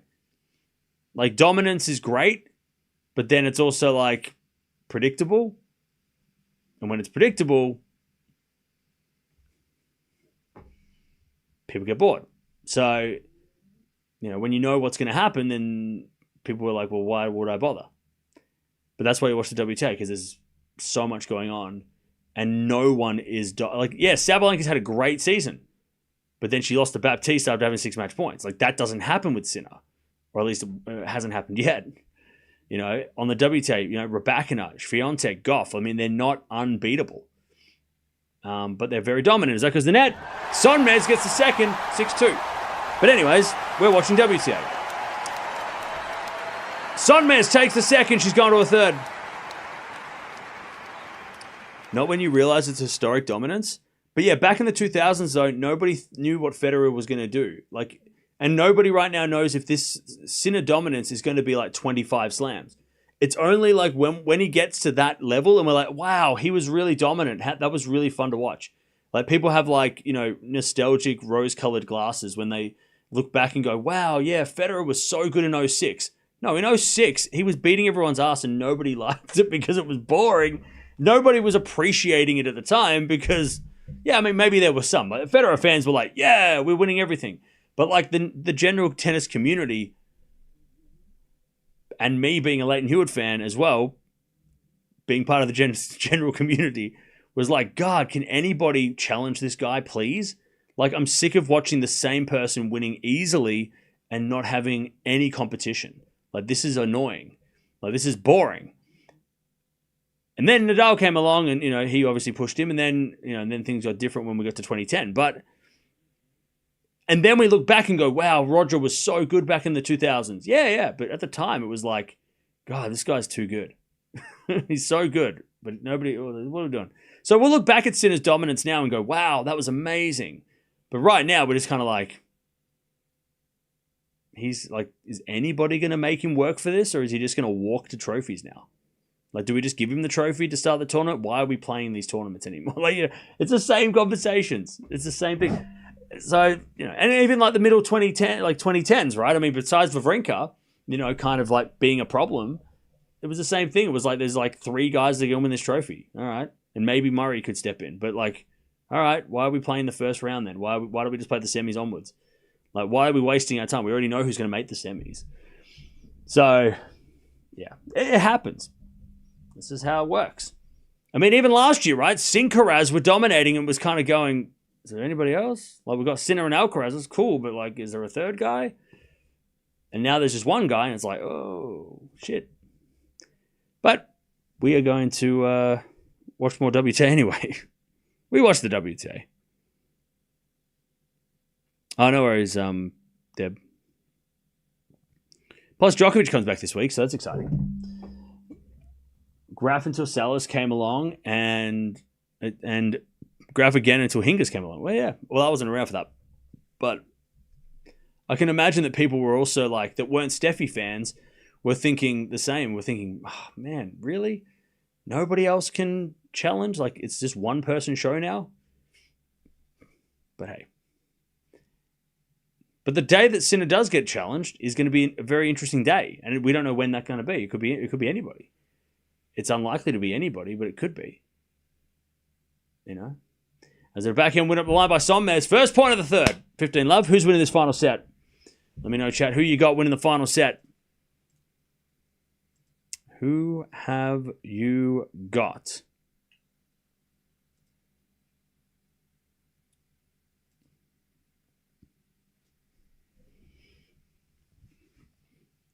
SONMEZ serves a fault. Second serve.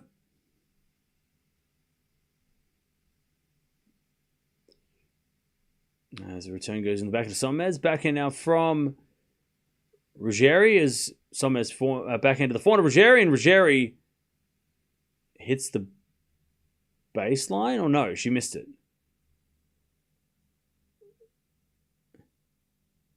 No? Yes? Maybe? What happened? Nobody knows. Not even the scoreboard knows.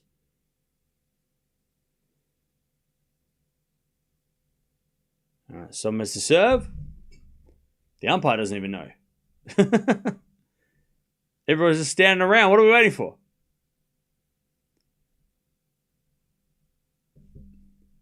Nobody knows what the score is.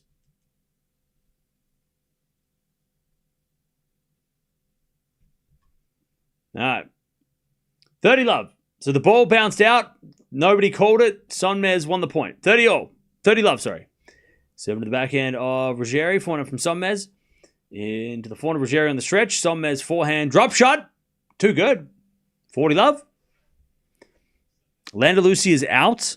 He's only one quality match still playing, and it's Rinky. Okay.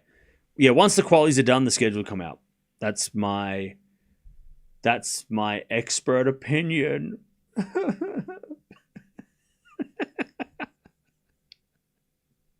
I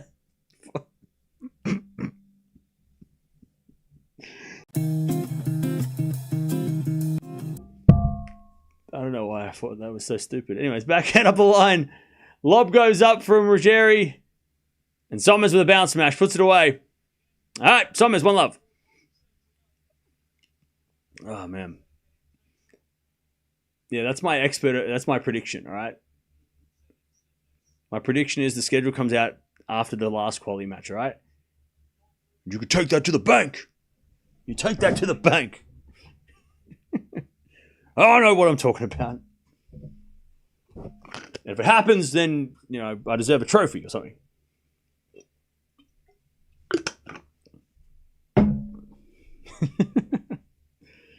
Potapova score, she won. Let me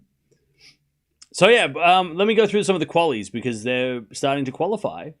Potapova won in 3. She come back from set down against Bartunkova. Kraus, Waltert, Kalinina, Gelfi, Jean Basiletti, who's a wild card in the qualies, qualified by beating Arango and Sneyor to get into the final. That's a crazy run. As a wild card in the qualies, an Italian wild card, she's come through the wild card. She's come through as a wild card in the qualies to main draw. That is amazing. Another wild card from Italy as well. Ugisi, she won as well. Townsend qualified. Korneva took out Tagger. And then Masarova also qualified. So, yeah. And Korpat Sharif are going to a third. So the winner of that set will go to the qualies. On the men's side, Garin, Prismic, Kipson, Krino Busta, Fernley, De Jong, Marita, Fricina, and Comasagna and Pellegrino all got the wins. And did Faria win or not? No, Faria is still... Oh no, Faria... his match finished as well. Faria lost, so Ruiz got through. So yeah, Basilashvili, there's only 2 matches left. Basilashvili, Hijikata, and Korpat Sharif. When those matches are done, the qualities are set, the schedule comes out, and we all know what we're doing tomorrow. Love 30. As SONMEZ tries to break first games with a third. Drop shot's good, but SONMEZ can get there with a 4 out of the line. Up goes a lob by Ruggeri, and then SONMEZ with a 4 inside out. Ruggeri backhand slice in the net. Good rally by SONMEZ. And it's love 40. SONMEZ to take the break early in this final set. Nice fight back from SONMEZ here. All right. Love 40.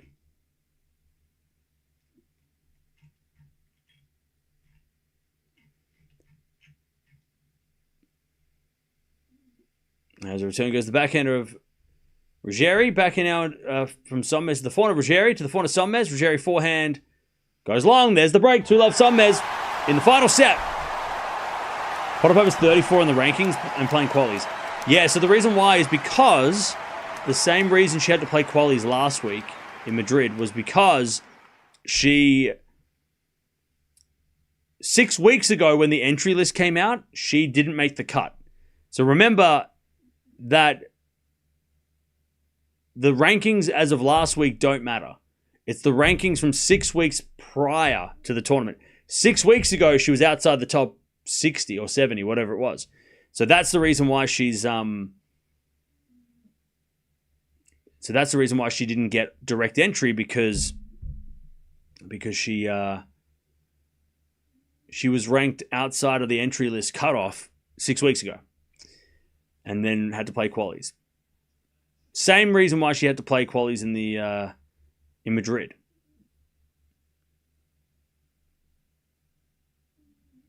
Seems like you're right. There should not have been a third set where it not for that collapse.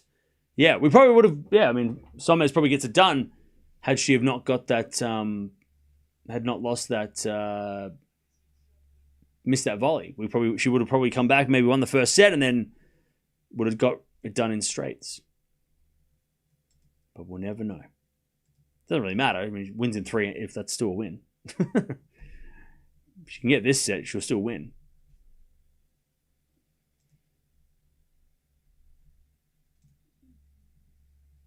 All right.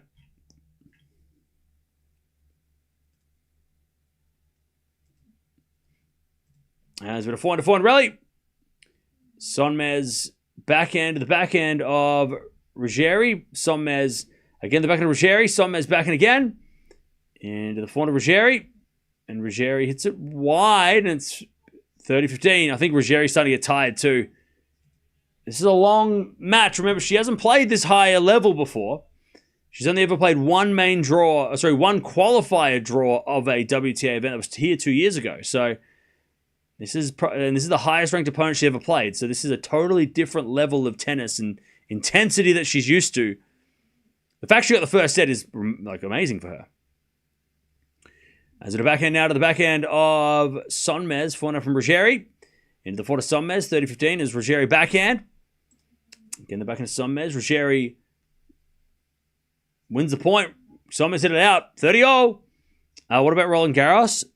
So, the Roland Garros entry list, I made a video about it. I can't recall if Potapova made the cut on that. Let me double check. I think she did. Where is my... There it is. So she would have, because being in the top 100 makes you is the cutoff. So yeah, she was on the entry list for Roland Garros because the entry list is bigger for Roland Garros. Remember, you get more direct entries. As that goes into the forehand of SONMEZ, 30-0. And Ruggeri forehand inside out. Winner. All right, Ruggeri to get back the break. So players that didn't make the cut. Badosa, who has to play qualies unless 4 players withdraw, which could happen. She could, get direct entry by that. Collins, Andreescu, Trevisan, Stevens, Pavlyuchenkova, all have to play the qualies of Roland Garros at this stage. Because the cutoff was 104 in the world. As SONMEZ hits a lovely drop volley, and she gets to deuce. Potapova was ranked... Where is she? She was ranked 54 in the world when the entry list for Roland Garros came out. Whereas the entry list was, for this week and last week was like a couple weeks earlier, which at that time she was way outside the... she was maybe 70 in the world back when she didn't get direct entry. But hey, it's good for Potapova to play extra qualies because now it's like giving him even more wins and more confidence. So like, even though she's being forced to do it the hard way, she's still getting more wins and more matches. I know last week it was a lucky loser, but like getting 2 extra wins this week and then playing the main draw can't be a bad thing for confidence, Had she lost in the qualies this week, it would have been maybe a bit of a blow, but but she got the win. Yeah, but Osa's either waiting for a wild card or she's not playing. Yeah. She'll either get direct entry because 4 players withdraw, which is more likely that 4 players ahead of her will withdraw and she'll get direct entry. Or, yeah, she's not playing qualies. She says, I don't think she said she's not playing qualies. I just think she said, I'm not playing unless I get direct entry. Anyways, that goes out by Ruggeri, and SONMEZ got 3-love in the final set. All right, 3-love. SONMEZ. Tomorrow's schedule has not come out yet. It will come out when the qualifying matches are done, which they're still going on.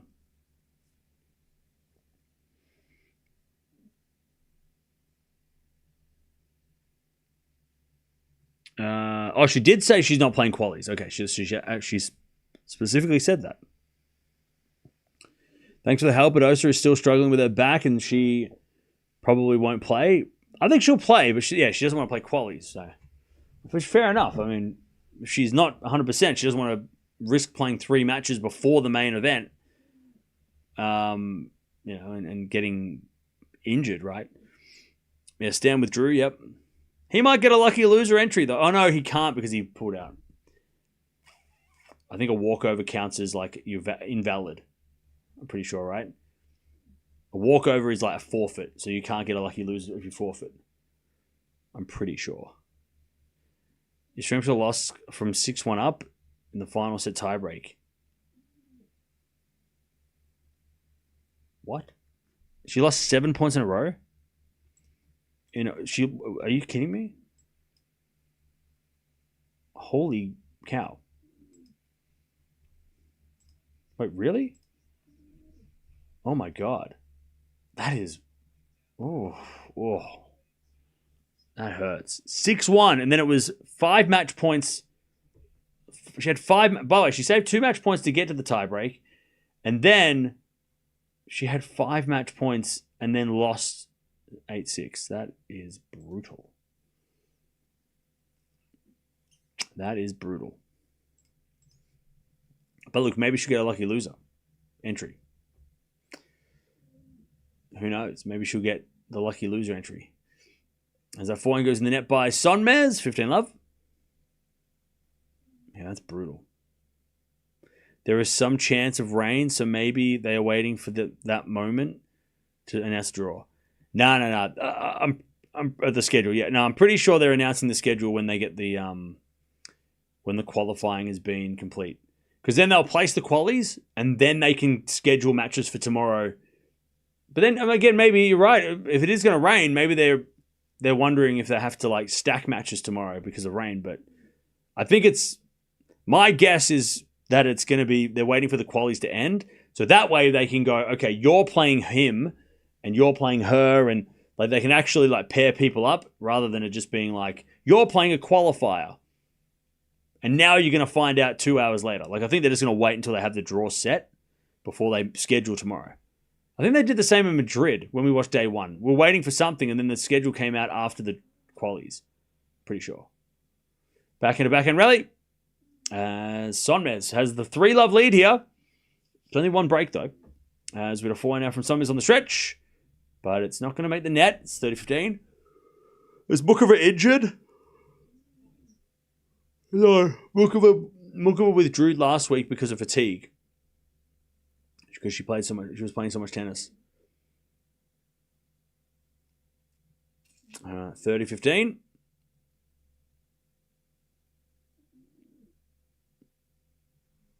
As Ruggeri serves.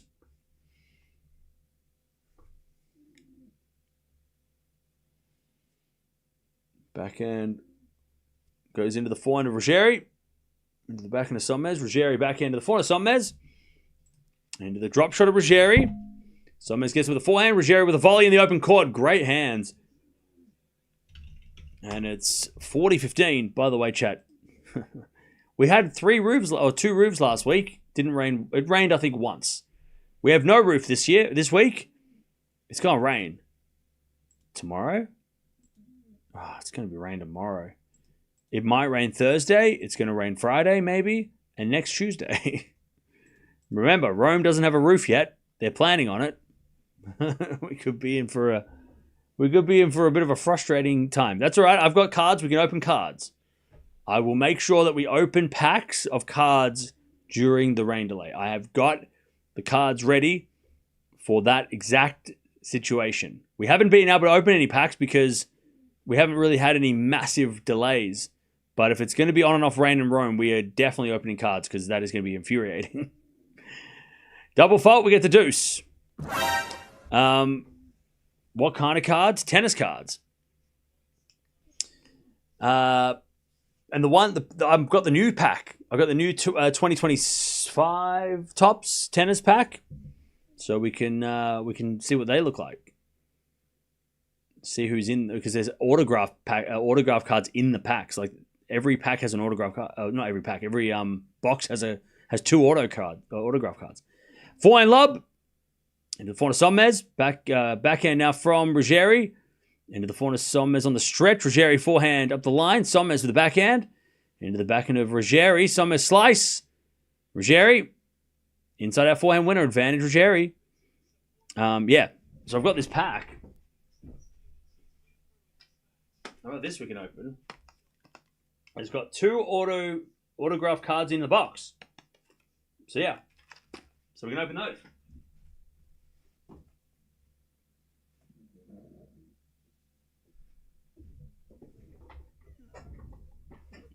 Alright. That's a point now from Ruggeri. Into the backhand of SONMEZ. Ruggeri backhand. Getting the back of SONMEZ up the line. Great shot. Ruggeri slice. SONMEZ backhand. Inside out winner. And it's back to deuce. So yeah, we can open those. I bought another pack as well. From I've forgotten who was saying it the other day in the chat, saying that there's a pack with 5 auto cards. So I ended up getting one of those packs as well. I don't know if we'll get here on time, but that one will open. I don't think we'll open the big one. What? I don't know. Maybe we'll open the big one for like a 300k stream. Maybe we'll do that. When we get to 300k, we'll do a special stream where we open the 5 autograph pack of cards. And that way, maybe we'll do a giveaway. Anyways, advantage Ruggeri. I'm just thinking off the top of my head. Don't hold me to that. But yeah, that box will open during the next rain delay. That will be the plan. All right, advantage Ruggeri.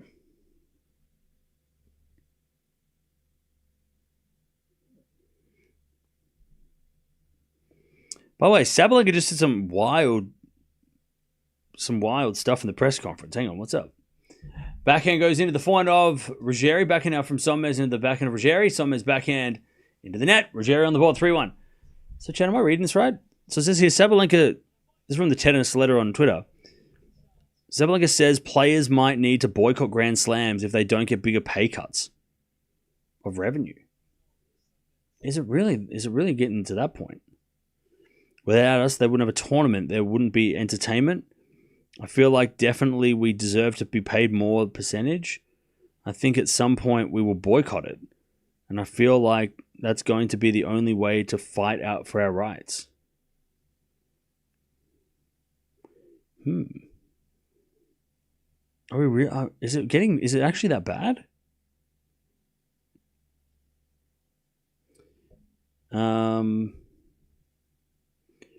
Coco also said, like, this is a couple. I think that she said this a couple of weeks ago.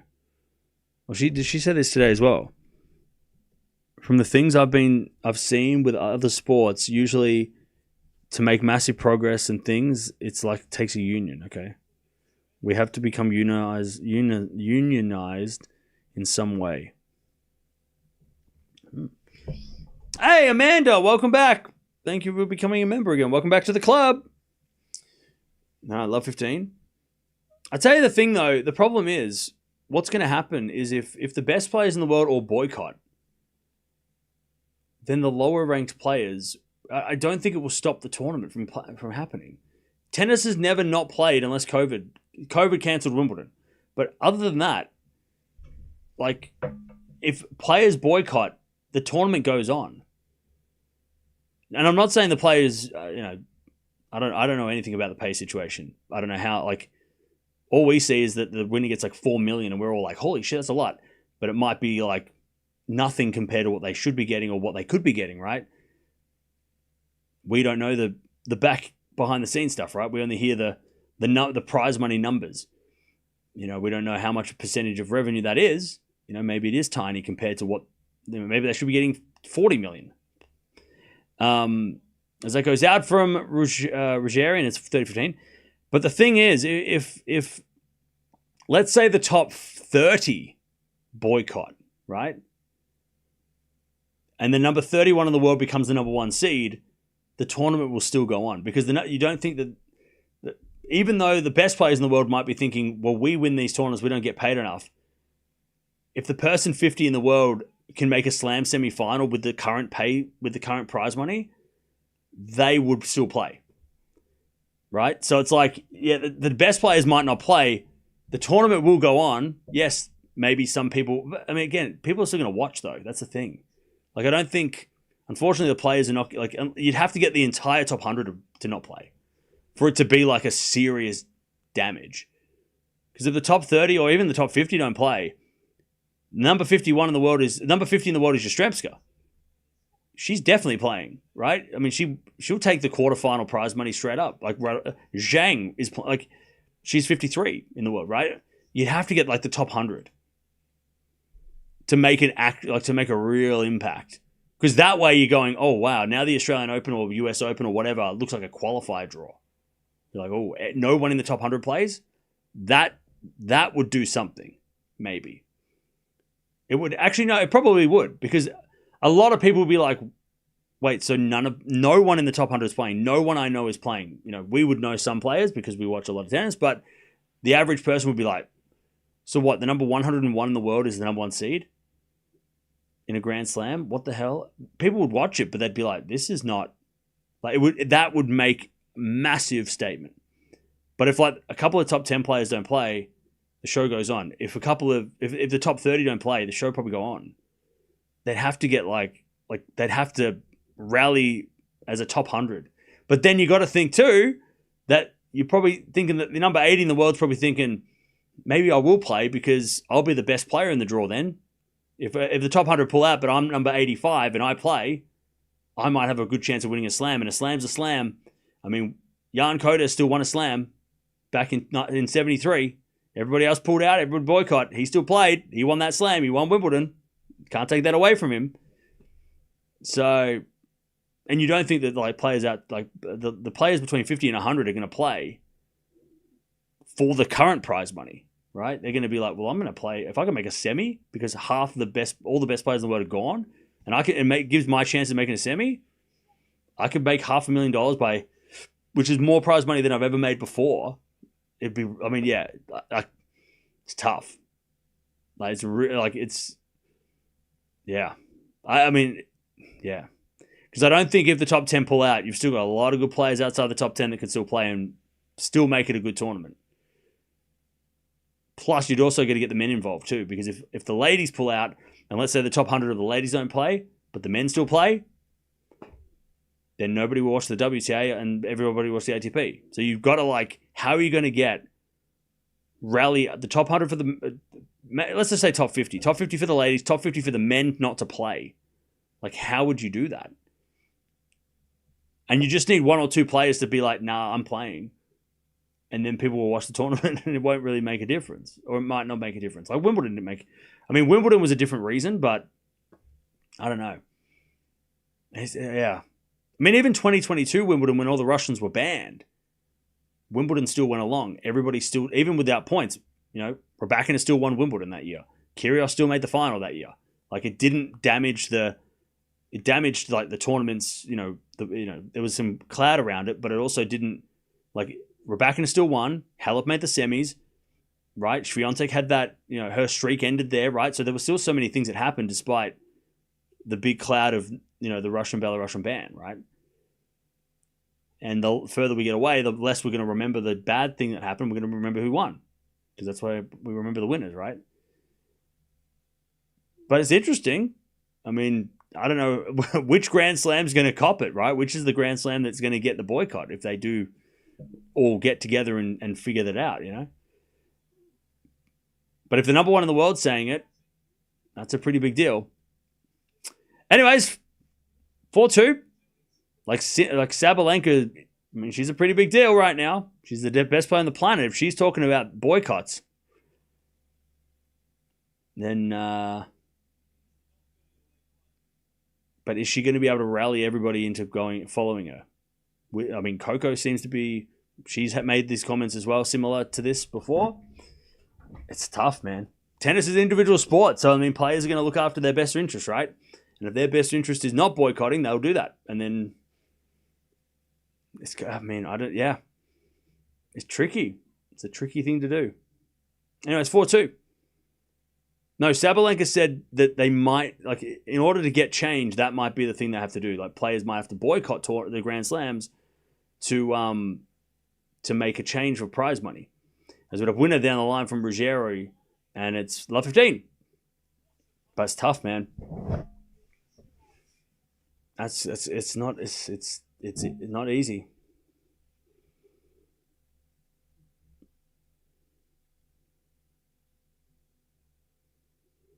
Love 15.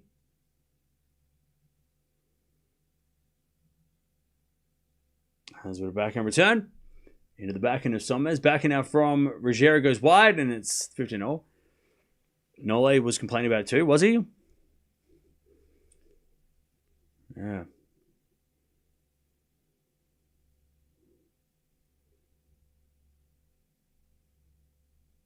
Yeah, I don't know. I'll tell you, it's interesting. I find it very interesting. But it'd be interesting what happens, right? As with a 4-1 winner there from SONMEZ, 30-15. Top 10, maybe top 20 can afford to boycott. The others have to earn. That's another thing too, right? I mean, yeah, some players can't afford to skip a tournament. Yeah, you're right. There are players there that just they won't be able to afford to boycott. Boycott is expensive for the lower ranked players for sure. They're giving up a payday, and they're not guaranteed to make the big prize bucks that the top players would make anyway, right? Anyways, great backhand winner there from Ruggeri, and it's 30-0. But yeah, interesting. Interesting.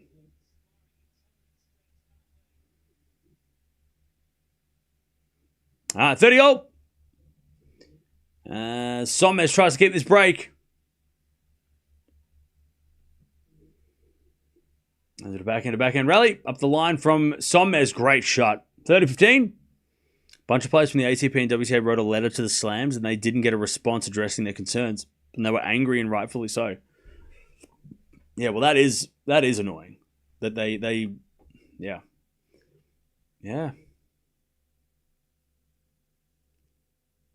Very interesting. As with a 4-1 rally up the line now to the backhand of Ruggeri. SONMEZ trying to get to 5-2. Forehand again.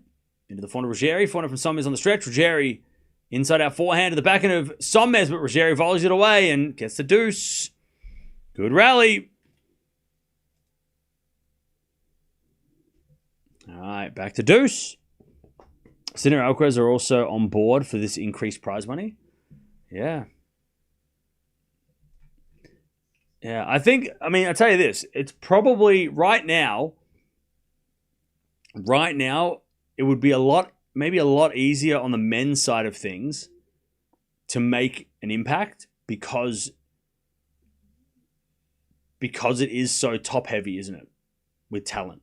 Like the guys, the popular guys are the three guys up the top, right? Well, three of the four guys up the top.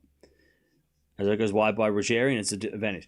Like if Alcaraz, Djokovic, and Sinner all decide, and even Zverev, right? If they all decided to boycott, that would make a huge impact on the slam, because those are two of those guys have won every slam for the last couple of years. Djokovic won every slam before them, and then the other guy has retired. Nadal and stuff has retired. So Medvedev. Like, who would be the favorite for the French if those four guys pulled out? It's like that's a massive difference.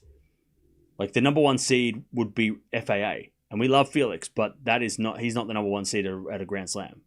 Like, that's a massive drop. As SONMEZ comes in with the backhand, the passing shot goes into the net by Ruggeri, and SONMEZ keeps the break 5-2 in the final set. So, if they are going to do this thing, they'd probably need a lot more of the ladies, because there's a lot, it runs a lot deeper, right? But on the ATP, they could probably make a massive impact on the men's side of the Grand Slams. If the top four guys don't play, that doesn't look like a slam. There's a lot, those guys have a lot more power when it comes to influencing this stuff, or influencing how a slam looks. Because even Alcaraz not playing the French makes it just look like Sinner slam, right? And Djokovic. And after that, if you get rid of those guys, then what does that look like, right? Whereas on the women's side, if Sabalenka, Raducanu, and Swiatek Gauff don't play, you've still got Anisimova, you've still got Pegula, you've still got Penko at 40, right? You've still got so many players that could win the slam, and it wouldn't feel unusual. You'd need the top 50 not playing, or maybe even the top 20. But on the men's side, you could, if those guys boycott, like I said, it would make more of an impact for sure, because those guys are so important to men's tennis right now.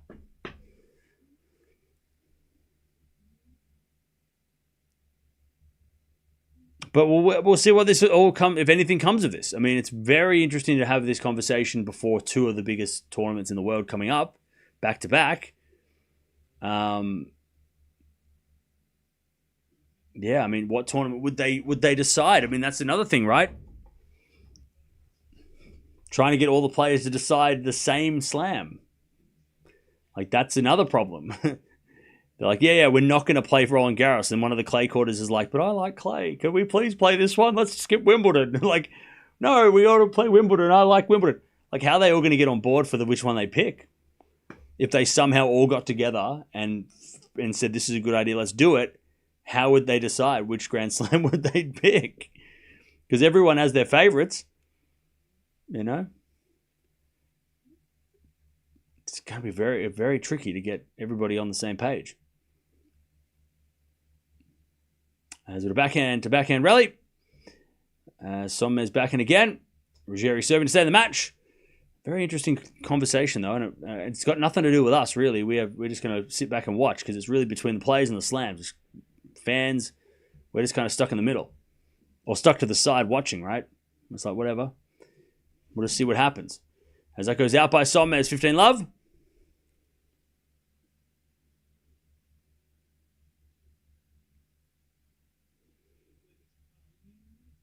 All right, Ruggeri trying to stay in this match.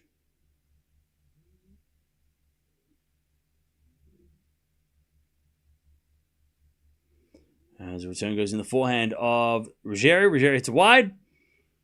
And it's 15 all.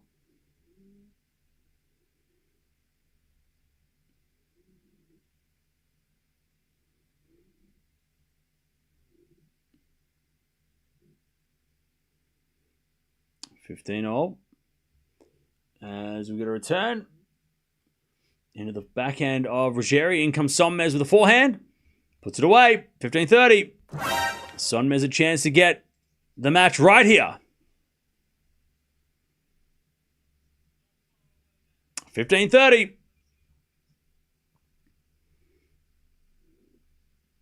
15-30.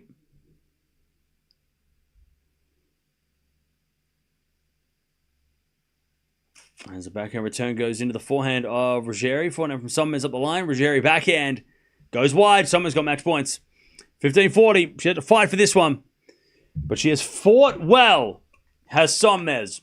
To play, I think, Pegula in the second round. Is that the match? Or did I just make that up? I could have just made that up. Or did I remember correctly? Yes. Pegula in the second round. Serve. There's a fault by Ruggeri. Second serve. Second serve. Double fault to end. And SONMEZ gets the win. And a big roar from SONMEZ. Ruggeri put up a good fight. She's never played a main draw WTA event before. Her first ever main draw at a WTA. And she got a set. So she can't be unhappy with that. It was at home. But SONMEZ takes her out in 3 sets. Good fight back from SONMEZ. All right. Prize money is only part of the argument for players. They are asking for better healthcare and other health-related things as well. Oh, okay. I've only heard, like, I've only seen what Sabalenka wrote, but I've only heard like little bits and pieces. I haven't heard about all the whole thing. What players are, if there's many reasons why, and what there was in, I haven't read what they wrote. Basilius really just won the ATP qualies. Are done? Okay. Well, hopefully, before we get out of here, the schedule will come out. All right. No aces in that match. 13 double faults combined, including the double fault on match point for Ruggeri. SONMEZ with the 4 double faults. 6 breaks out of 8 break points for SONMEZ. 3 out of 6 for Ruggeri. And, yeah. But SONMEZ gets it done in 2 hours and 7 minutes. I'll leave me. Don't forget to sub on the way out. I feel like we're covered for now. Sinner can win Rome of the French. He's injured or something. If he's injured or something, I think Zverev wins his first slam. Okay. No worries, Mish. We'll see you later. See you tomorrow. So yeah, SONMEZ is going to play Pegula now, which is no easy match at all. And then Fernandez in this section too. So this is a brutal draw. It's a brutal draw. Now, we're not covering any more matches. This was the only match for today because we've got a big 2 weeks coming up and I still haven't recovered from Madrid. Like, we literally had one day off and it wasn't even a day off because I had to make 5 videos yesterday. So, yeah. We're not watching any more matches today because I need to, like, try and recover from Madrid and then get ready for Rome. I'm still mentally in Madrid. So, no more matches for today. But don't worry, tomorrow we're going to watch, like, a lot. Probably.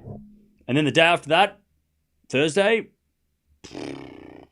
so many matches. Over the weekend, it's going to be crazy.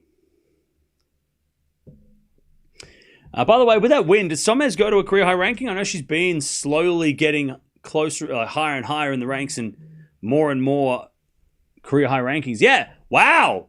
SONMEZ with that win goes up 8 spots to number 57. Wow, that's a huge boost from one win. I guess because a lot of players behind her dropped down because they lost points from last year.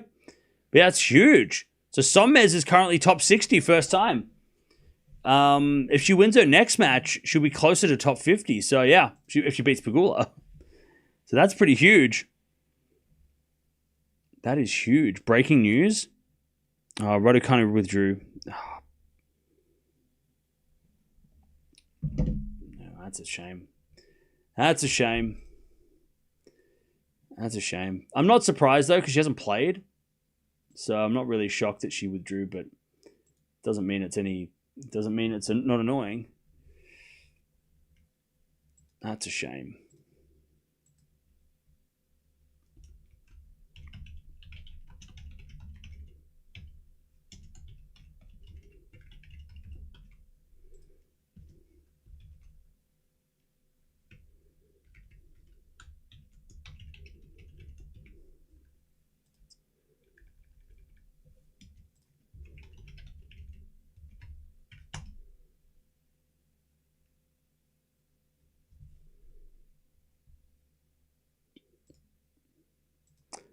That's a shame. No, she's got it says here citing post-viral illness. So she must have got real sick a couple of weeks ago and just hasn't quite recovered. She'll probably skip Roland Garros. I mean, playing the French Open with no matches, probably not the best idea for her. Just go play grass. I don't think she'll go and play the French. I don't think it's worth it. Maybe. I mean, has she got any points to lose, though? Maybe she has points to defend. If she's going to be seated on the grass, she might be better off not playing the French. And just practicing more on grass, getting those a couple extra weeks on grass ahead of everybody else. Because she's currently ranked 37. Or actually, she might need to play. Because she's not guaranteed a seed yet. She lost 7 spots this week. Yeah, she might actually have to play the French just to try and get those extra points. I mean, there are a lot of points up for grabs. Yeah, because she's going to drop even further in the next couple of weeks because of last year's points. So yeah, she's got to play. She's going to have to play even if she's not prepared.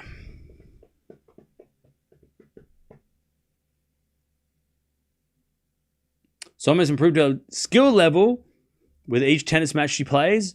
She has defeated many world giants. Oh, yeah. SONMEZ getting better and better. It's fun to watch. That's why we like watching her. She's been doing well. We've been tracking her progress lately. It's been great. Really like SONMEZ? Yeah, SONMEZ is great. Is it confirmed that Emma will not play in Italy? Yep. It is confirmed. Is Raducanu back with her old coach for the US Open? I heard that, but I guess she's not playing this week, so we haven't got confirmation that he's there. But I did hear that was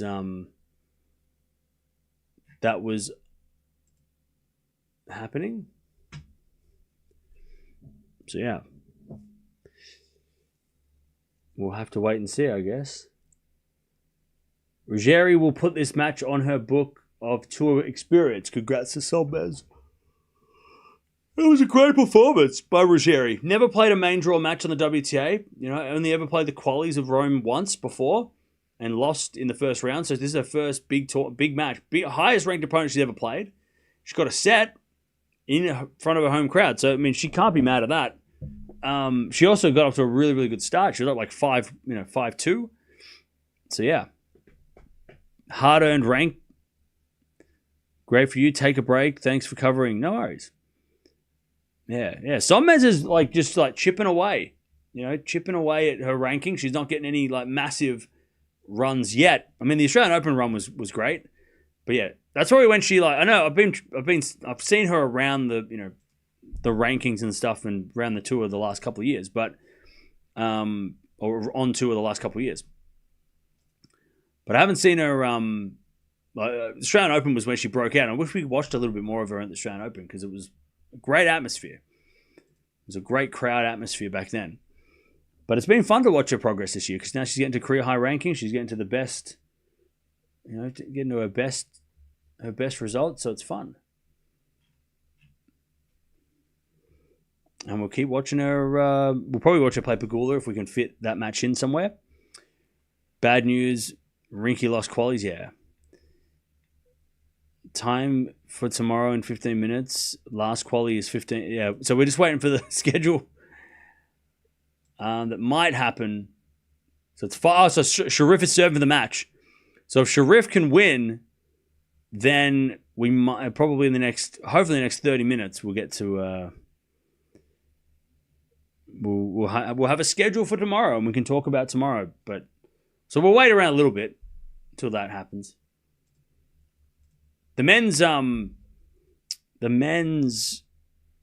qualies are probably going to be placed pretty shortly. Oh, literally just now. The second I say they're going to be placed, I look at my phone and the qualies have been placed. So who's going to play who in quali from the quali? So Quinn's going to play Ruiz. Borges plays De Jong. Fucsovics plays Prismic. Djokovic second round could be a thing. Comasanya plays Struff. Carreño, Busta, Tabilo. Winner plays Cerundolo. That is a tough draw. Literally looked at my phone and it's like, first thing on Twitter was 14 seconds ago. Basilashvili versus Morita. Winner plays Shelton. Okay. And let me guess, Dutchy just sent it to me. Dutchy, did you just send me the exact thing that I was just talking about? Or did you send me the schedule? Nope, Rome qualies. Yep, you sent me the exact same thing. Dutchy's not in the chat right now because she would have heard me, but I'm sure Dutchy's going to appear any second now. Thank you for saying. Yeah, I got there first for once. Yay! It was a total accident. So what was that? So Rinky lost 10 minutes ago? So when this final women's match is over, which right now it is 15-all. So wait, when did Rinky's match just finish? 13 minutes ago. So when this women's match is done, 15 minutes. So probably in about 20 minutes, unless Korpatch comes back from the dead. But we should be getting the schedule probably in the next 30 minutes. Is there proof anywhere of these qualified draws? What do you mean proof? Of qualifying draws? What do you mean? The qualifying draws are happening right now.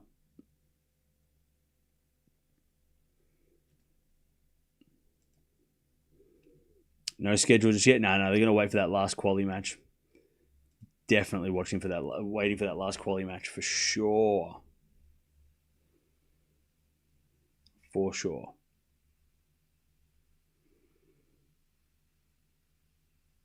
They are watching? Nah, that was just a fluke.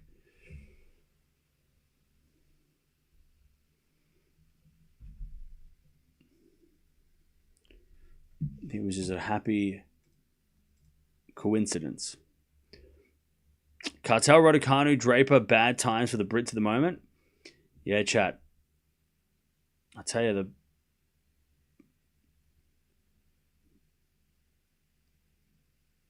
you're not getting Demon Ore, but you might need him. You got Norrie, so where's Norrie? We got to talk about Norrie. Norrie's playing great. He's in the top 20 for the first time in a while. What are you talking about? Hang on a second. Wait.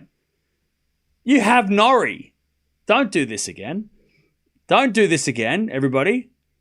Don't be like, oh, it's hard times for the Brits. No, you literally got Norrie in the top 20 now. And he's playing well. Come on. There's no sympathy. I'm not crying for anybody. No, you got no sympathy.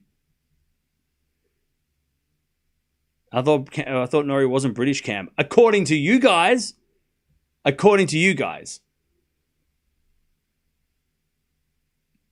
You don't claim him. You're like, he's not, nah. He should be Australian. We would embrace him with open arms. And we could do with another top 20 player, to be honest. We'll take him. Brutal. Yeah. But we don't have any players. Oh, okay, fair enough. Yeah. Norrie is just like back in the top 20 for the first time, playing really well at the moment. Yeah. We have nobody. The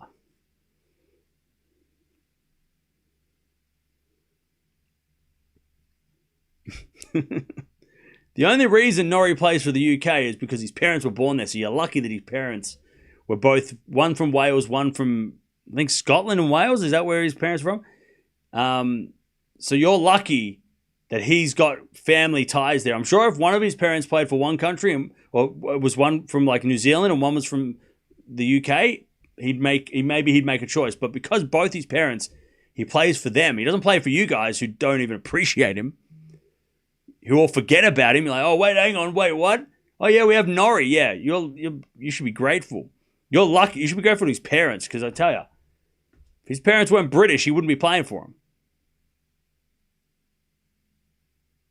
You all forget about him so easily. I do too, but I'm Australian, so he's not on my list.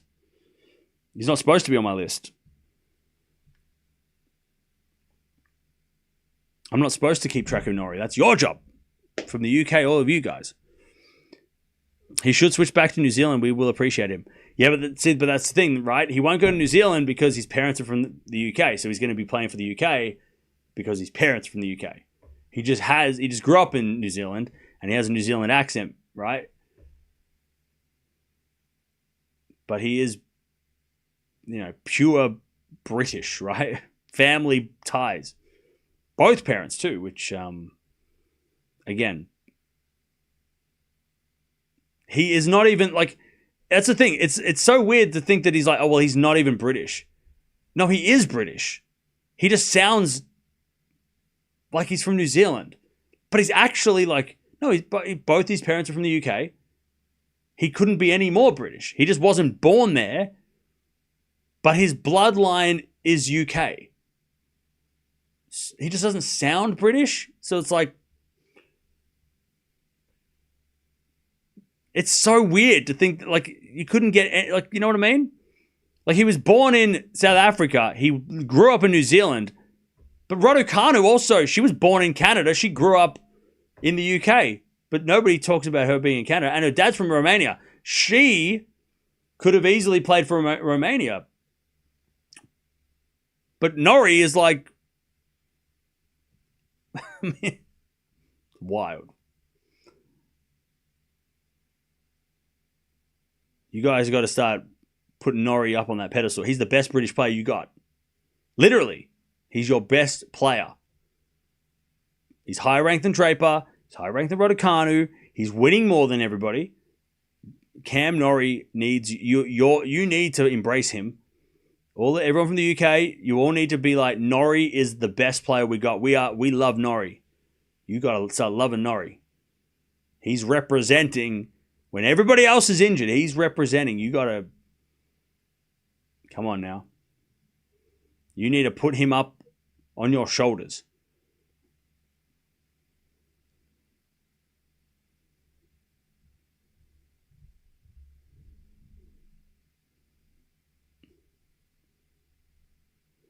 Sharif and Korpatch match is like Tomo Sigmund. Hard to watch. What, it's still going? Oh, there's a break. This schedule's never going to come out. By the way, Gibson won the first set. Woo! Let's go. Once a tournament, I got to have a rant about Norrie. Come on. He's a semi-finals at Wimbledon. He won a 1,000. Oh, what do you want him to? If he wins a Grand Slam, then it will turn heads, right?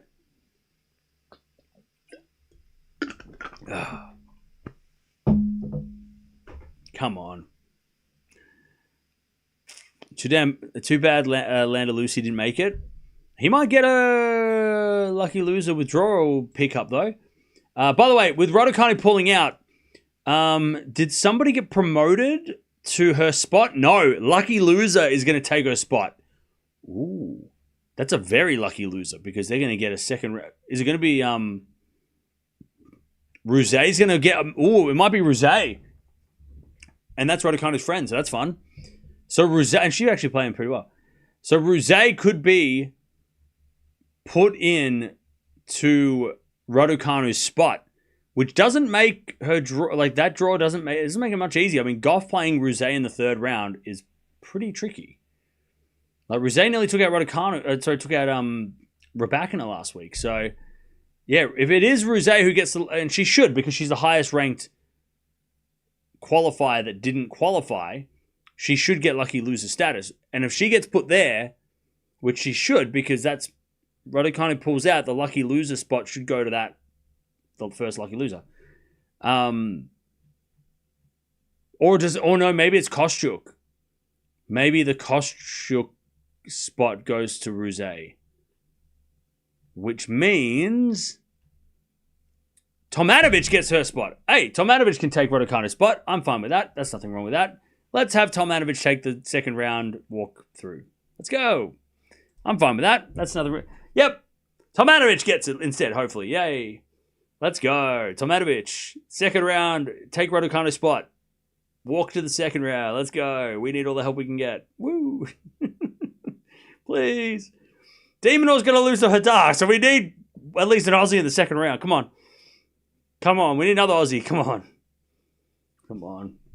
Also, Dasher, I think, got a tough draw, so we definitely need more Aussies in the main draw, please. Please. Oh, wait, no. Christian got Kostyuk's spot. Oh, yeah, she got promoted. So Rouzet will take Raducanu's spot if that's how it works. We don't know exactly how it works. There's a bit of a mystery. There's a bit of a mystery around who gets picked for lucky losers and why. But I think it's the highest ranked loser in the qualies, in the final round of qualies, gets the spot. I think that's how it works. But it still means that a lucky loser spot will be picked up by Tomanovic for where Kostyuk where Christian was, I think. So that will be a lucky loser spot, or it'll be just a qualifier, whatever. But it's going to be interesting who gets that. Well, they need to be honest, I mean, I know the draw's already started, so they probably they can't do it, but that lucky loser spot should be picked up by, oh wait, is Zhang the 34th seed? Maybe that's why. So they can't do it when the main draw starts, they can't do it. Because Christian was the highest ranked unseeded player, so she got promoted yesterday. But then it might be Zhang, right? No, it's Lee, and she's literally playing right now.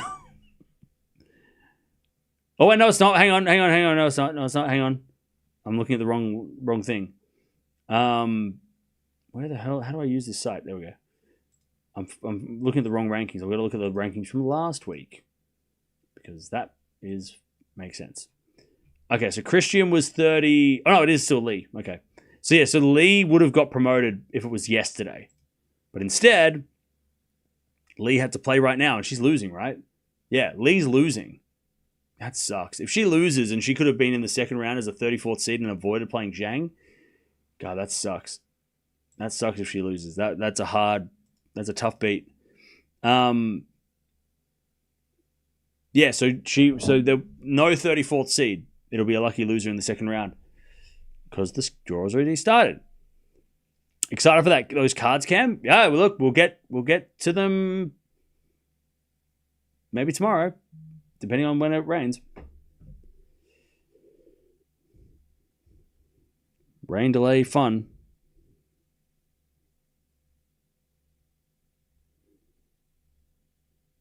Oh, she's dealing with a hip issue, Kostyuk. Okay, interesting. I thought she was just pulled out with fatigue, but she's got a hip. But she's played a lot of tennis, so fair enough.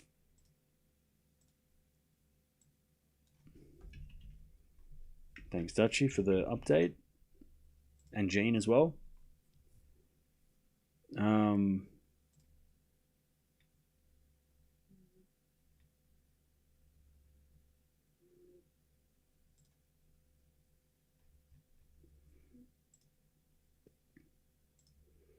By the way, chat room, it's at 250 likes as well, so thank you.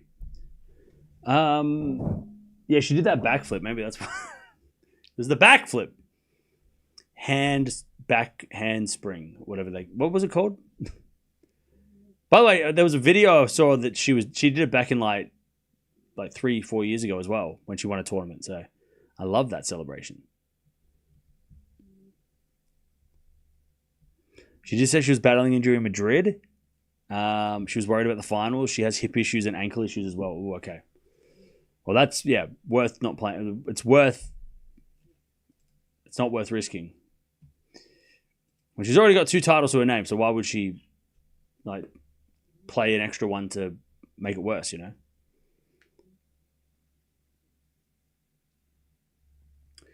Korpatch has won 5 games in a row. Korpatch is 6-5. Sharif served for the match. Yeah, so now it's going to go to a tiebreak, right?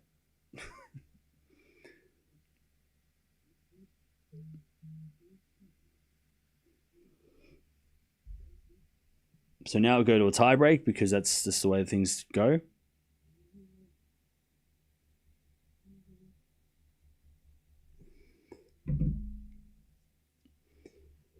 But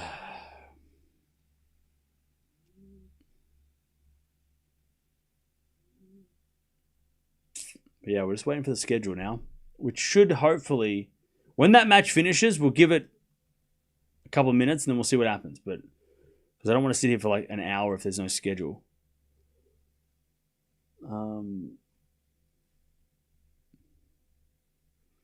I really do want to, but okay, I can. Let me guess the schedule for tomorrow too, because that's fun too. We'll play the guessing game. So tomorrow, from what I read, it was what's tomorrow? Wednesday. It was top half. It was top and bottom half of the ladies' draw, so it could be a bunch of different players. Eala is supposed to play tomorrow, I think. So I think it's a combination. So I think it's the bottom half of the draw plays tomorrow, majority of the bottom half, and then some of the top half, or the rest of the top half, because there was the only bottom half draw matches that are happening right now. Yeah, so it'd be the top half of the draw. So like Putintseva, Valentova, Ostapenko will play tomorrow. Linette versus Maria, and then down the bottom half of the draw, you'll get Eala versus Frech. Pliskova will play tomorrow. So I think it's all the rest of the first round ladies play tomorrow, and then the men's bottom half of the draw play tomorrow. So Hurkacz. The big one probably on the men's side. Yeah, Hurkacz, Blocks. I think they're all playing tomorrow as well, if I remember correctly. Is that right, Gene, or anybody? Is that right? I think the bottom half of the men's, and then all the rest of the first round for the ladies. Because second round ladies starts on Thursday, I think. Is that right, Dutchie? Yep. Ah, thank you, Hadar. Yeah, this is the graphic I was trying to remind myself. Yeah, so all the first round for the ladies tomorrow, and men's, I think it is the men's bottom half of the draw play tomorrow. So yeah, all the remaining women's matches first round, and then Thursday top half of the ladies, bottom half of the ladies on Friday, top half Saturday, so Sabalenka Saturday on third round, And I think it alternates, right? So the men's, so Sabalenka and Sinner won't be playing on the same day, or are they playing on the same day? No, they are playing on the same day, I think. Yeah, they are. So the top half of the draw for both the men and the women are the same day. So tomorrow will be Zverev and whoever else, and then tomorrow will be Zverev's half, not Zverev. He's not playing he's not playing.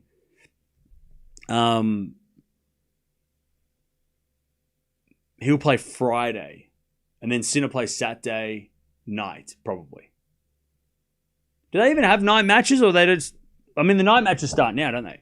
So Djokovic, Zverev Friday, Sinner Saturday, and then Sabalenka Saturday, 3rd round. She'll play Thursday, 2nd round,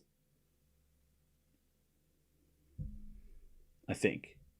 So that means Eala will play 2 matches in a row. Right? Or did I get that completely wrong? Did I muck that up? No, because Eala's down the bottom half, so that she wouldn't play until... Right. Don't worry, I'll get there. Still figuring out the draw. So yeah, there will be players that have to play 2 matches, though. Penko will have to play 2 matches. She'll play Stefanini, and then she'll play Anisimova the next day. So she'll have to play 2 matches. SONMEZ won't play. I mean, SONMEZ Pegula might be the exception to the rule. They might play earlier, right? Because they can't have SONMEZ having 2 days off. So Sharif breaks back 6-0. I told you. Of course you did. That match was never going to be that simple. That match was always going to be over.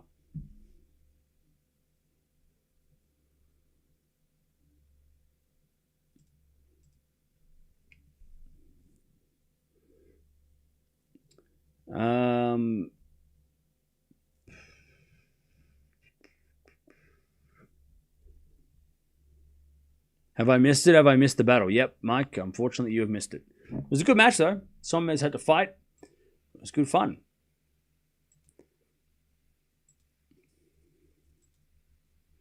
By the way, chat, you've only got 6.5 hours to finish your teams for the deadline. The deadline is 6.5 hours.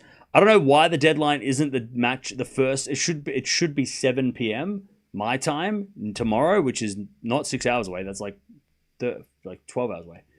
It's 15 hours away. So I don't know why they're cutting it way short. But yeah, you're gonna have to make your decisions in the next 6 hours on your teams. So if you're in ATP Fantasy, don't be caught out. The deadline time changes every single week, and I don't know why, because we're in the same time zone the last 3 weeks, and the matches are starting at the same time every day, 11 a.m. European time. That we haven't even changed time zones yet. We haven't gone to the UK. I have no idea why they're not just sticking to that 11 a.m. time. Why are they not doing that? Like Madrid, Rome, Barcelona, Munich, Monte Carlo, literally all the same time zone, but the deadline's been different every time. I don't understand why. And I'm going to be asleep when the deadline happens, so God, I hope nobody pulls out. If Hadar pulls out, I'm going to die. I'm going to cry. Hadar comes in and he goes, "No, I'm not playing, I'm tired." Don't. Would it be better if there were 5 slams? Hell no. Oh, no. That would be too much. No more slams. 4's great. Good number. 4's enough. We don't need 5. Ooh. Korbatch 3-1. By the way, Trevisan breaks in the second. She's up 3-love against Gibson. And Lee's coming back in her match. So that's fun.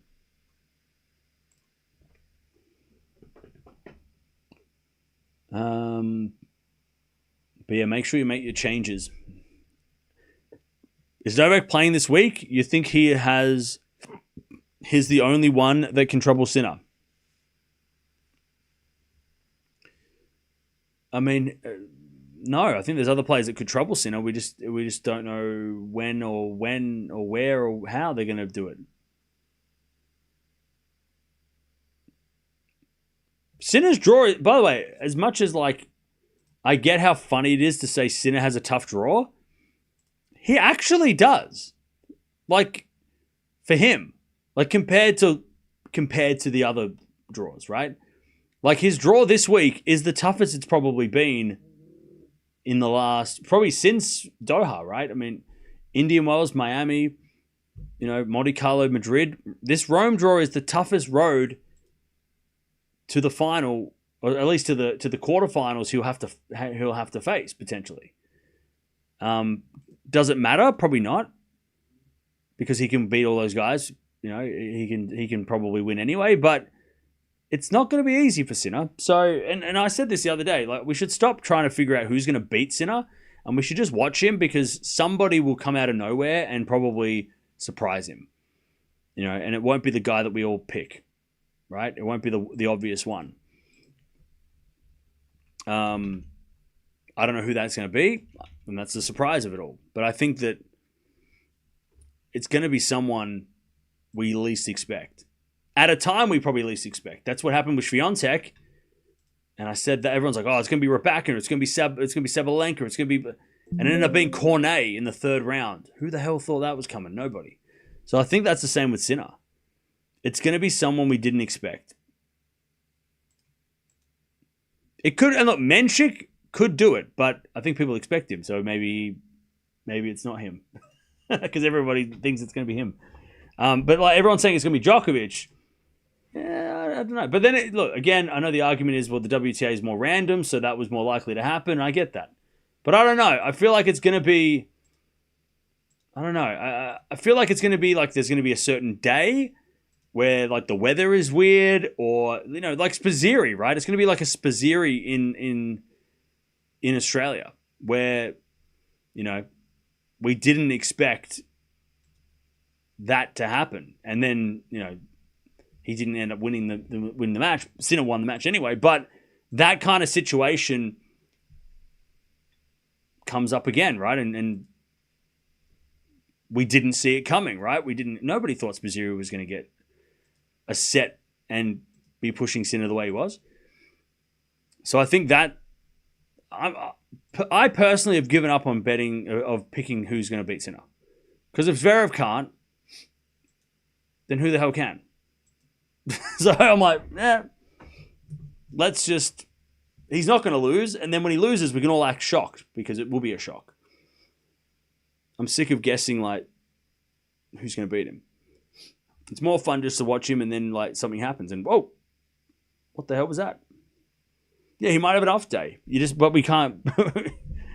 we just don't know when. It'll be an illogical loss that we won't understand. Be random as hell. I have Sinner, Lehechka, Musetti, Fonseca, Feast, Caboli, Steph, Sonigo for the olds. Okay. I would probably... I mean, Feast is going to play Sinner, so you got to think about what you're going to do with that. If you're going to keep Feast and or if you're going to bench Feast, but like I had to get rid of Feast because he was in the same area. So Call Patch has got match points. But yeah, anyways. Smart, yeah. Because like I've had enough of like saying, oh, well, this guy's going to be tough against Sinner, and then all the Sinner fans get angry because they think I'm against Sinner. I'm not against Sinner. I'm for competition. Like I want a good match. I want to have fun matches. I don't want to just watch somebody just winning everything all the time and with no, not even breaking a sweat. So I'm for competition. So I'm going to stop going, oh, Feast could do it. Or, I mean, Hadar was very competitive. He's very, just like, you know what, we'll just watch Sinner because we're going to watch him all the time. And someone's going to do something that we didn't see coming. And then that day we'll see what happens. I'm withdrawing from Rome with a finger injury. Dutchy. Well, I'm not going to update it on the video, but thanks for telling us. I would love to see Djokovic Sinner 3-set final. Yeah. But the thing is, even though Djokovic beat Sinner this year at the Australian Open. Oh no, Djokovic fans, they're not here, are they? They're not here, are they? Are they in the room with us? No, they're not here. Okay. Djokovic wasn't actually doing very well against Sinner until he beat him this year. Like Djokovic last year, when he played Sinner, it was straight sets most of the time. I think there was one, like, wasn't like the Six King Slam was the only time he got a set? And that was the year before. So like Djokovic for like 2 years didn't get a set off Sinner. So, and yes, he did beat him at the Australian Open, which was remarkable. But he didn't trouble Sinner for 2 years before that. So, like, if we're going to put all our hopes of Sinner getting upset and losing and Djokovic is our hope, we've got to remember that, like, before this year, it didn't go well. It went better than Zverev, but it still wasn't, like, Djokovic lost like 4 in a row, right? Or 5 in a row. Like, it was, like, Djokovic Sinner was not. Now, let me have a double check. Yeah, Sinner won, 5 in a row. And he dropped 1 set, and that was in the Australian Open semis. Sorry, he dropped 2 sets. But, like, the last... so, Australian Open was 4 sets. He lost the 3rd set and then won the 4th. And then Shanghai straight sets 24. Roland Garros semi straight sets, which was competitive, but still straight sets. And then Wimbledon straight sets. And then I think they played at the Six King Slam 2 times in that time as well. And Sinner won both. So... yeah, and the win this year was great for Djokovic, and it was awesome to see, you know, that he could do it. But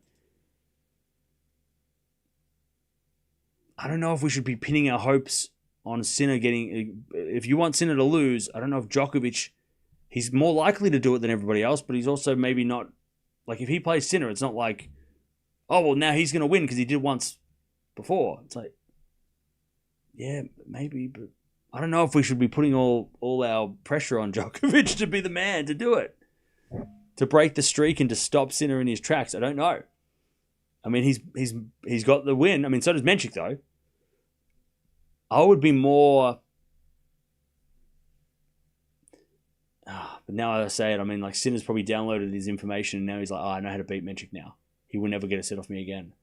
Because he's just played him already, right? He's not going to make the same mistakes twice, is he, Sinner? But, I don't know. I just think we need to be, like, realistic. If Djokovic versus Sinner, we shouldn't just be going, well, Djokovic won the last one, so he's going to win this next one. He might lose in straight sets. We just got to be prepared for that. That's why I'm saying, like, I'm not even going to say that Djokovic is the one to do it. Because I'm like, it's going to be someone we didn't think. Someone's going to have the best match of their life, and Sinner's going to be off, because he will have an off day. He just, like, the off day of Sinner needs to be paired up with the guy who he plays having the match of his life, right? It can't just be like Bublik last year, right? Bublik played amazing. Sinner wasn't great on the grass in that middle, you know, in Hella, and Bublik got the win. Like, it has to be one of those situations. It can't be Sinner's playing well because nobody's going to beat him. It'll be like, oh, Sinner's having a bad day. Oh, and his opponent is playing incredibly well, way above his normal. That's how I, and I don't know who that is, but that's kind of what I'm resigned to. I'm stopping picking who's going to beat Sinner. I'm just like, whoever plays really well, like the best match of their life, on a day where Sinner doesn't play well, is going to be the winner. That's who's going to get him. Who is that going to be? I don't know, but we'll find out. Maybe we'll never find out because he'll never lose again. And then Alcaraz comes back, and then Alcaraz finishes the job. Maybe that's what Alcaraz stops the streak. But you know what I mean? I'm just kind of in that. I'm just like,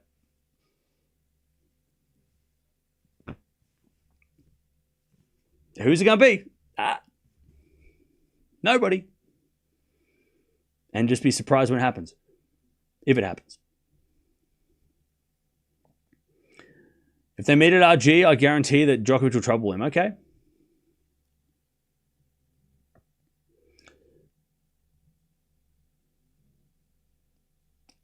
The match is over. Court patch 1. Okay, we're just waiting for that draw now. Come on. Get me that schedule. Come on now.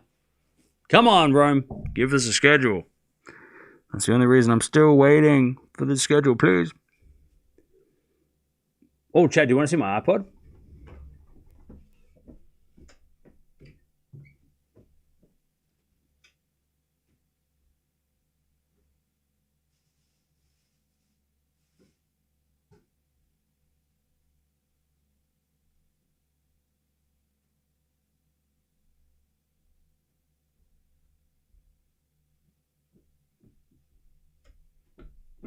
I made some modifications. And it's got like this cool like interface now. Check this out. Look at that. You can't see it.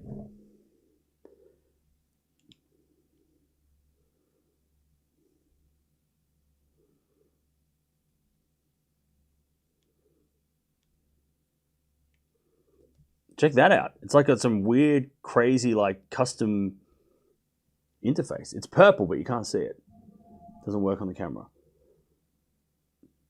It doesn't look like a normal one. I was listening to Prince. So my iPod is getting there. Oh yeah, I can play Doom on this, apparently. And Snake. It's got all these cool games. I was playing Blackjack before.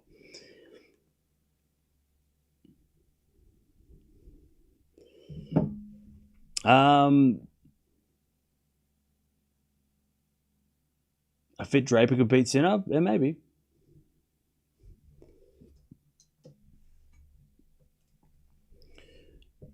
At this point, Sinner might even win everything to Heller. Well, he's not playing Heller, so that's another thing to think about.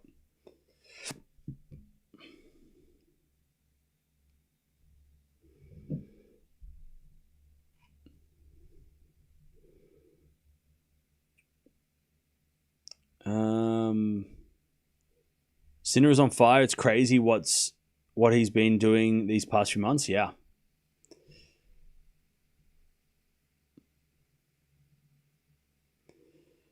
Yep. It wasn't like Zverev Sinner situation. I know, but like I know you're defending Djokovic with your life, but I'm not. Like I'm just saying. I don't think we should hold our breath on and put all our pressure on Djokovic and go, Djokovic is our only hope. I think we should be a little bit more, like we should be less, I don't know. Maybe we should just be open to surprise and just leave it to fate. Leave it to whatever. Leave it to chance. Like I said, Sinner will lose something. He will lose somewhere and it'll be unexpected and something will... I mean, nobody expected Spuzzeri to beat him. And Sinner's legs just fell off mid-match, right? Out of nowhere. And I'm not saying that's going to happen again and we can't even predict it on a hot day because sometimes he plays great on a hot day. But, and plus it's not going to be hot in Rome anyway because the weather's going to be crappy and raining. But again, something will come up and we'll be like, what the hell was that? How'd that happen? I don't think it would be an obvious. It could be Norrie. I mean, yeah, maybe it's Norrie. Imagine it was Norrie. He'd be real British then, wouldn't he? If he beat Sinner. Oh, Norrie, the chosen one. He'd be proper British then. They'll build a statue next to the Banksy statue that they were going to tear down. Sinner has to have a random loss sometime. Exactly. Probably good for him too, because then he goes to Roland Garros without the pressure of a streak, with all the other stuff going on.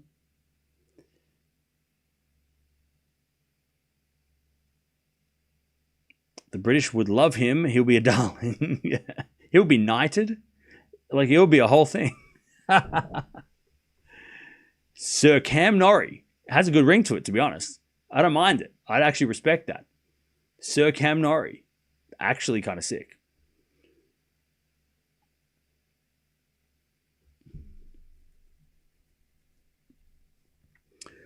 I'm so hoping somehow that Zverev can somehow win against Sinner and RG. Carlos fan here. Yeah, fair enough. Now, chat, this is what we're going to do. I'm going to leave, knowing full well that the draw's going to come out, the schedule's going to come out right the second I leave. But they're the chances we take. Because they haven't even placed the qualies yet, so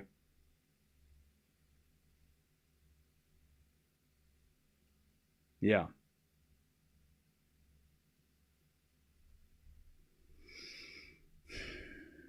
So I know it's gonna. I know they're selling Sir titles to anybody these days. Can I get one? I would like one. No, I want to be a lord. Could it be a lord? How do you get being a lord? How does that work? Where do I apply? Did you all see Osaka and Serena at the Met Gala? Yeah. How's Osaka going to be coming back to play this tournament? I know she got a bye in the first round. She won't play till Saturday, but she went over to the Met Gala, got dressed up, and then she's got to come back here and play tennis. Who's playing her in the second round? Because she's got to be jet lagged.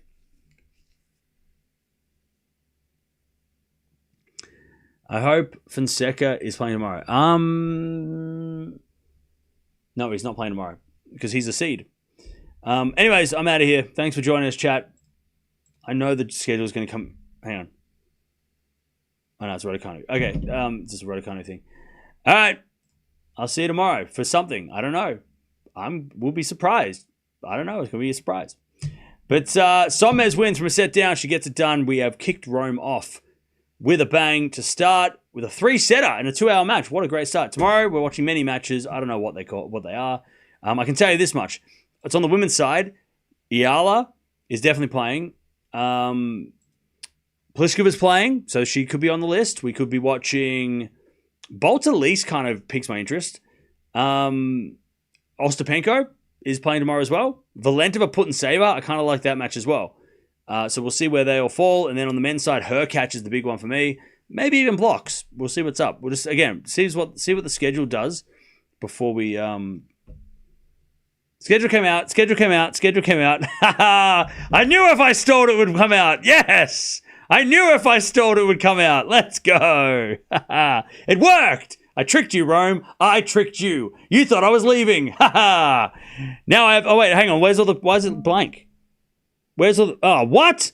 It's only got men's matches. Wait. They fooled me. They fooled me. I've been bamboozled and fooled. Wait, is Arsenal playing today? Oh, no. Where are all the other matches? They've only got the men's side. Oh, no. Rome, you got me, you bastards. Ah. Where are the women's matches? They're the ones we were going to watch. What? So Hurkacz is playing first match tomorrow. Okay, I just mentioned Hubie. Where's all the women's matches? Oh, they've fooled me. I thought I tricked them. Damn it. Where are the other matches? Where are they? I just want the matches. Please.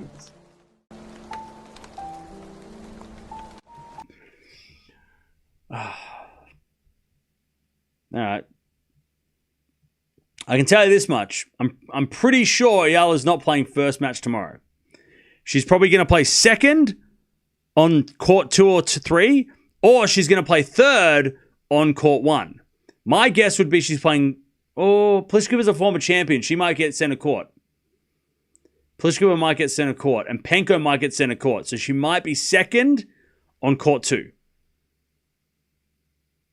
Second on court 2. Or 3. Or probably 2.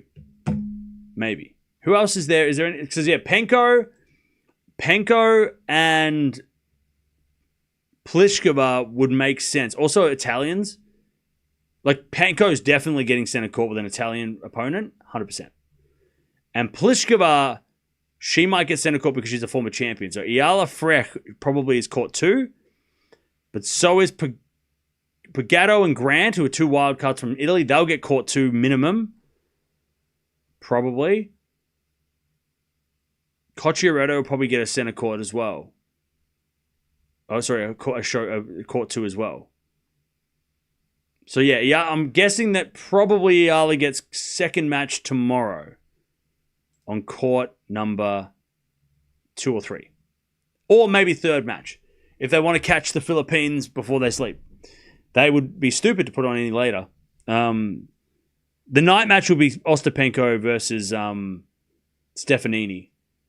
That feels like a night match because it's Penko and it's an Italian. So I'm guessing that's the night match before China versus Blocks. Blocks and China are playing last tomorrow. That's a nightmare from my life. And then Rinaldi Munar. Yeah, they're going with an Italian flavor on center court. Hurkacz Hanfman's the only one that's not. Anyways, now I am leaving.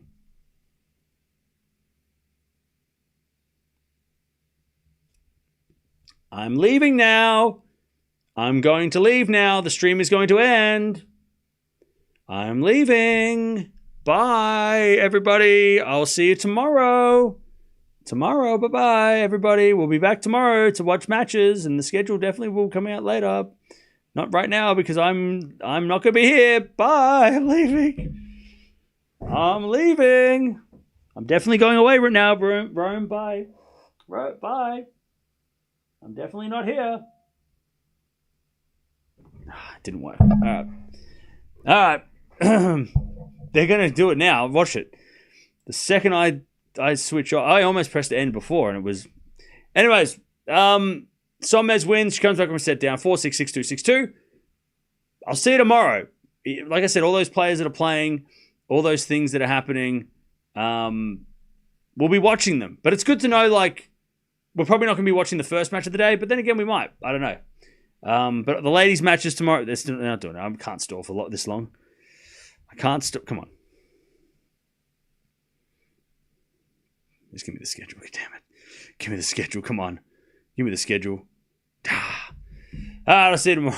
I'll see you tomorrow. Wait, is anybody shouting at me in the chat? No? I'll see you tomorrow. I'll see you tomorrow.